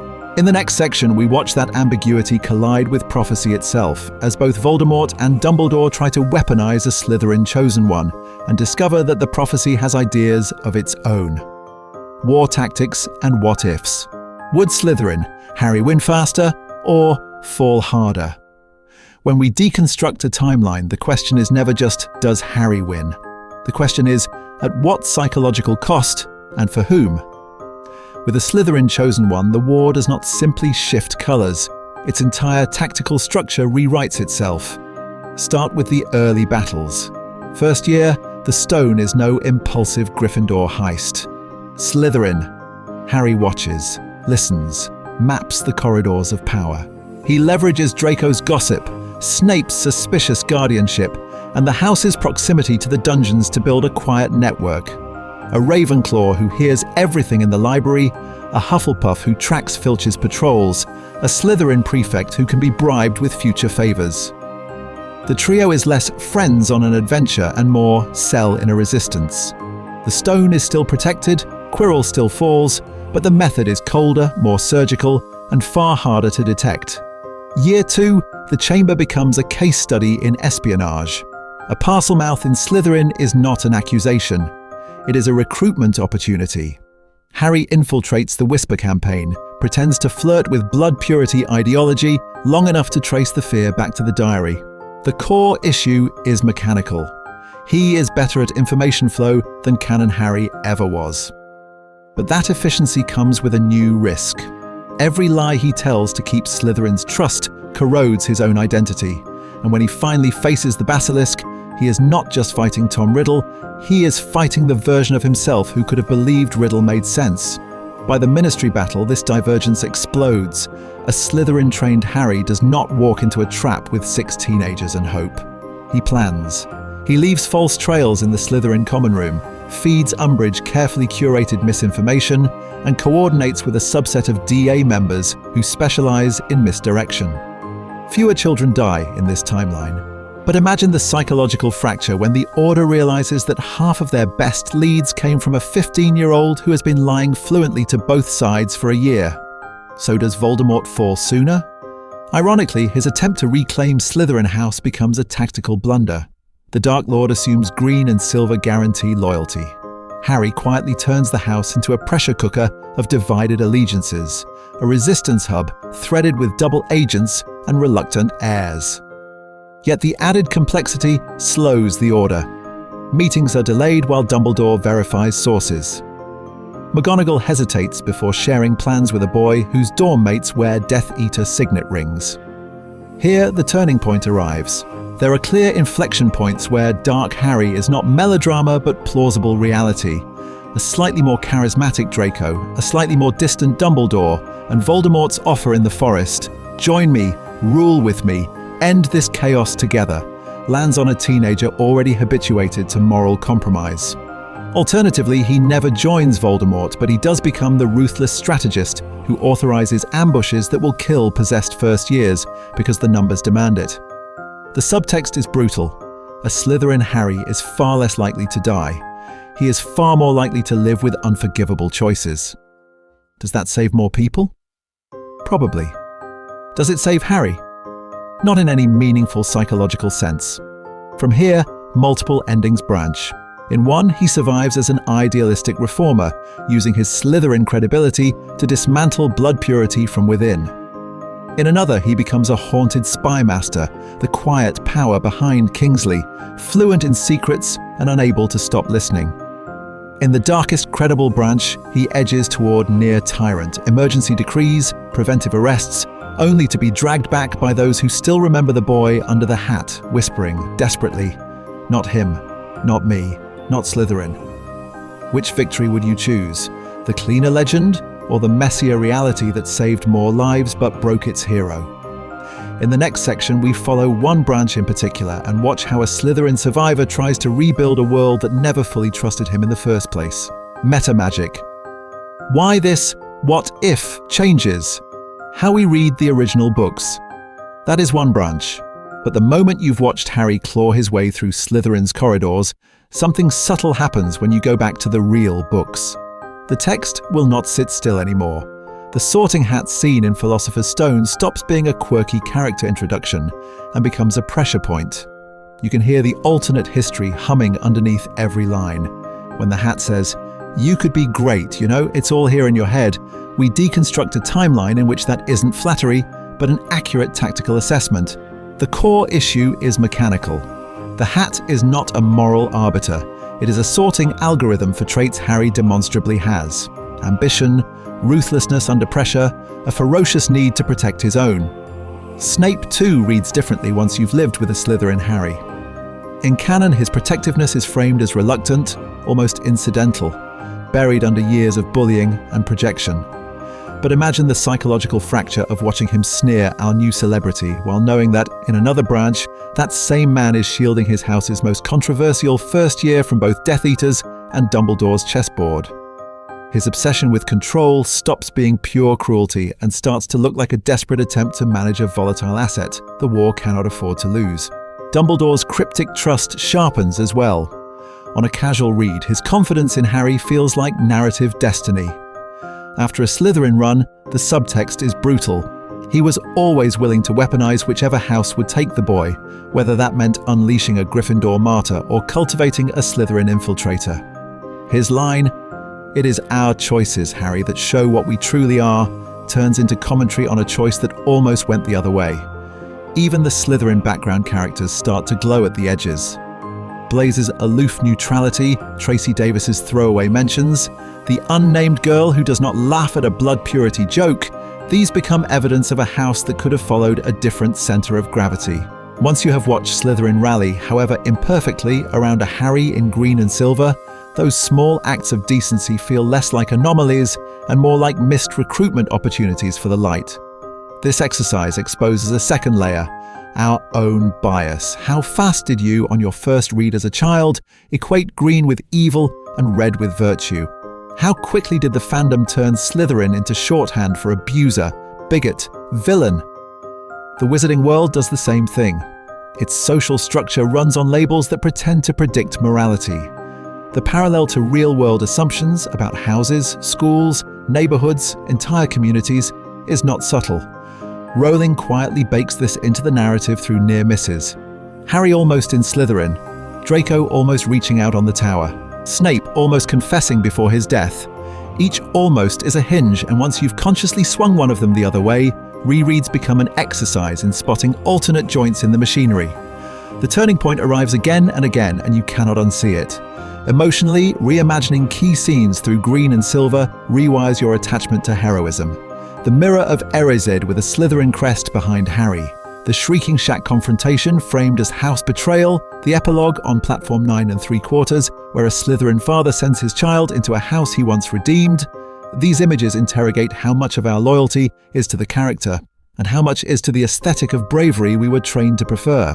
In that sense, this video is not definitive. It is a single branch on an infinite tree. Canon is not a cage, it is raw material. From here, we move into the final stretch and ask you to treat the books the way the Sorting Hat treats Harry's mind. Not as fixed text, but as potential, waiting for you to choose a different word and watch reality bend. Closing reflections. The boy who chose, beyond Gryffindor and Slytherin. So we circle back to that stool, that hat, that whisper in Harry's ear. In canon, the Sorting Hat presses, tempts, insists, better be Slytherin. Harry panics and pushes back, clinging to an identity he does not yet have, only a house he has been told to admire. In this timeline, the turning point arrives in a single different instinct. He listens instead of refusing. One altered breath, one less frightened no, and we deconstruct a timeline. The irony is that the real story was never the color of his tie. The real story is that he was asked. In a world of prophecies and bloodlines, a battered 11-year-old boy is granted an absurd pocket of agency. Choose your house, choose your narrative, choose which adults will frame your psychological reality. Imagine the psychological fracture if that choice had been denied entirely. From there, the Slytherin arc condenses into a harsh education. First, he learns to survive, navigating Draco's expectations, Snape's scrutiny, and a common room that assumes he is either a spy or a future Death Eater. Then he learns to lead, not by Gryffindor spectacle, but by quiet leverage, organizing study cabals, redirecting petty cruelties, building a network that can smuggle information between dungeons and tower. The core issue is mechanical. In Slytherin, power flows through perception, so Harry has to master how he is seen before he can decide who he is. Across the years, he practices a more surgical courage. He says no to the worst parts of his house, the blood prejudice, the delight in fear while stealing the best. Discipline, strategic patience, an almost paranoid awareness of structure and consequence. By the time Voldemort returns, the boy who lived has become something unprecedented in Hogwarts folklore. a Slytherin hero who does not defect to the light, but drags the definition of Slytherin toward the light with him. For some of you, that may feel exhilarating, even corrective. A Harry who speaks Parseltongue in green and silver, who dismantles Death Eater recruitment from the inside, might feel more psychologically honest than the lion-branded version. For others, the subtext is brutal. No late-night chess games with Ron. No library marathons that harden into unshakable loyalty with Hermione. No familiar golden trio dynamic to return to like a ritual. Both responses are valid. That sense of gain and that sense of loss are the twin costs of alternate history. Every new reality is also a quiet funeral for the scenes that never happened. And outside the books, we do not get sorting hats, but we do get labels. Oldest child, problem student, quiet one, the funny friend, the online persona that hardens into a mask. The question is not whether those identities exist. The question is how much power we let them exert over our choices, which invitations we accept, and which whispered better be we dare to refuse. So as we close this branch of the tree, treat it as an invitation rather than a verdict. This Slytherin Harry is complete for now, but the conversation around him is not. In the next section, we'll turn that invitation back to you and your own canon. What you keep, what you fracture, and what you decide to rewrite. Your turn in the sorting chair, comment prompts, and next, what if? So now the camera swings away from Harry and back to you. We deconstruct a timeline to understand him, but the real experiment begins when you start rewriting it in the comments. Because once you've seen him in green and silver, you can't unsee the psychological fracture that creates across the entire war. Here's your first prompt. Pick one moment. Not a vague "the war," but a single, precise scene. Is it the Triwizard Tournament with Slytherin? Harry stepping into the maze beside a Slytherin Cedric, both of them drilled in strategy, both of them trained to treat danger as a puzzle of angles and leverage? Is it the Department of Mysteries, where a boy raised on Slytherin self-preservation has to choose between survival and loyalty in a room full of spinning prophecies? Or is it the Horcrux hunt, where the house that worships power forces him to interrogate whether destroying those fragments is sacrifice or acquisition? Tell me which moment he handles most differently and why. Walk it through like a scene, not a headline. Second prompt. The hat drops over your eyes instead. If you were in Harry's place, hearing that whisper of "better be Slytherin," what do you do? Do you embrace Slytherin's power and lean into ambition, treating the house as a weapon you can aim? Do you fight to transfer to Gryffindor at any cost, clinging to a narrative of bravery because the alternative feels like an indictment of your identity? Or do you stay in Slytherin and attempt a quiet reform from within, accepting that the core issue is mechanical? You cannot change the prophecy, only the house culture that surrounds it. What does your choice say about how you see yourself when no one is watching? From there, imagine the psychological fracture if we pivot the premise entirely. What if it isn't Harry and Slytherin, but Hermione, the girl who worships rule-based structure, sorted into the snake pit on day one? What if the Triwizard Maze isn't a lonely crucible, but a calculated operation led by a Slytherin Cedric and a Slytherin? Harry treating every hedge as a battlefield wall and every creature as a negotiable obstacle. Drop your spin-off pitches. Title them, cast them, tell me which alliances snap and which unlikely loyalties form when the colours on the house banners change. And if this timeline made you rethink Slytherin at all, weaponize that. Send this to the friend who always says they'd be in Slytherin and ask them very directly if they'd make the same choices this Harry did, or if their private bravado collapses under real stakes. The subtext is brutal, but that's the point. Finally, a promise. This is one branch. Next, we follow another. What if Dumbledore raised Harry himself, building a different child inside the same prophecy? If you want to see that dynamic unfold, how nurture rewires destiny, subscribe, hit the bell, and stay with us as we keep tracing every fracture line in the wizarding world you thought you knew.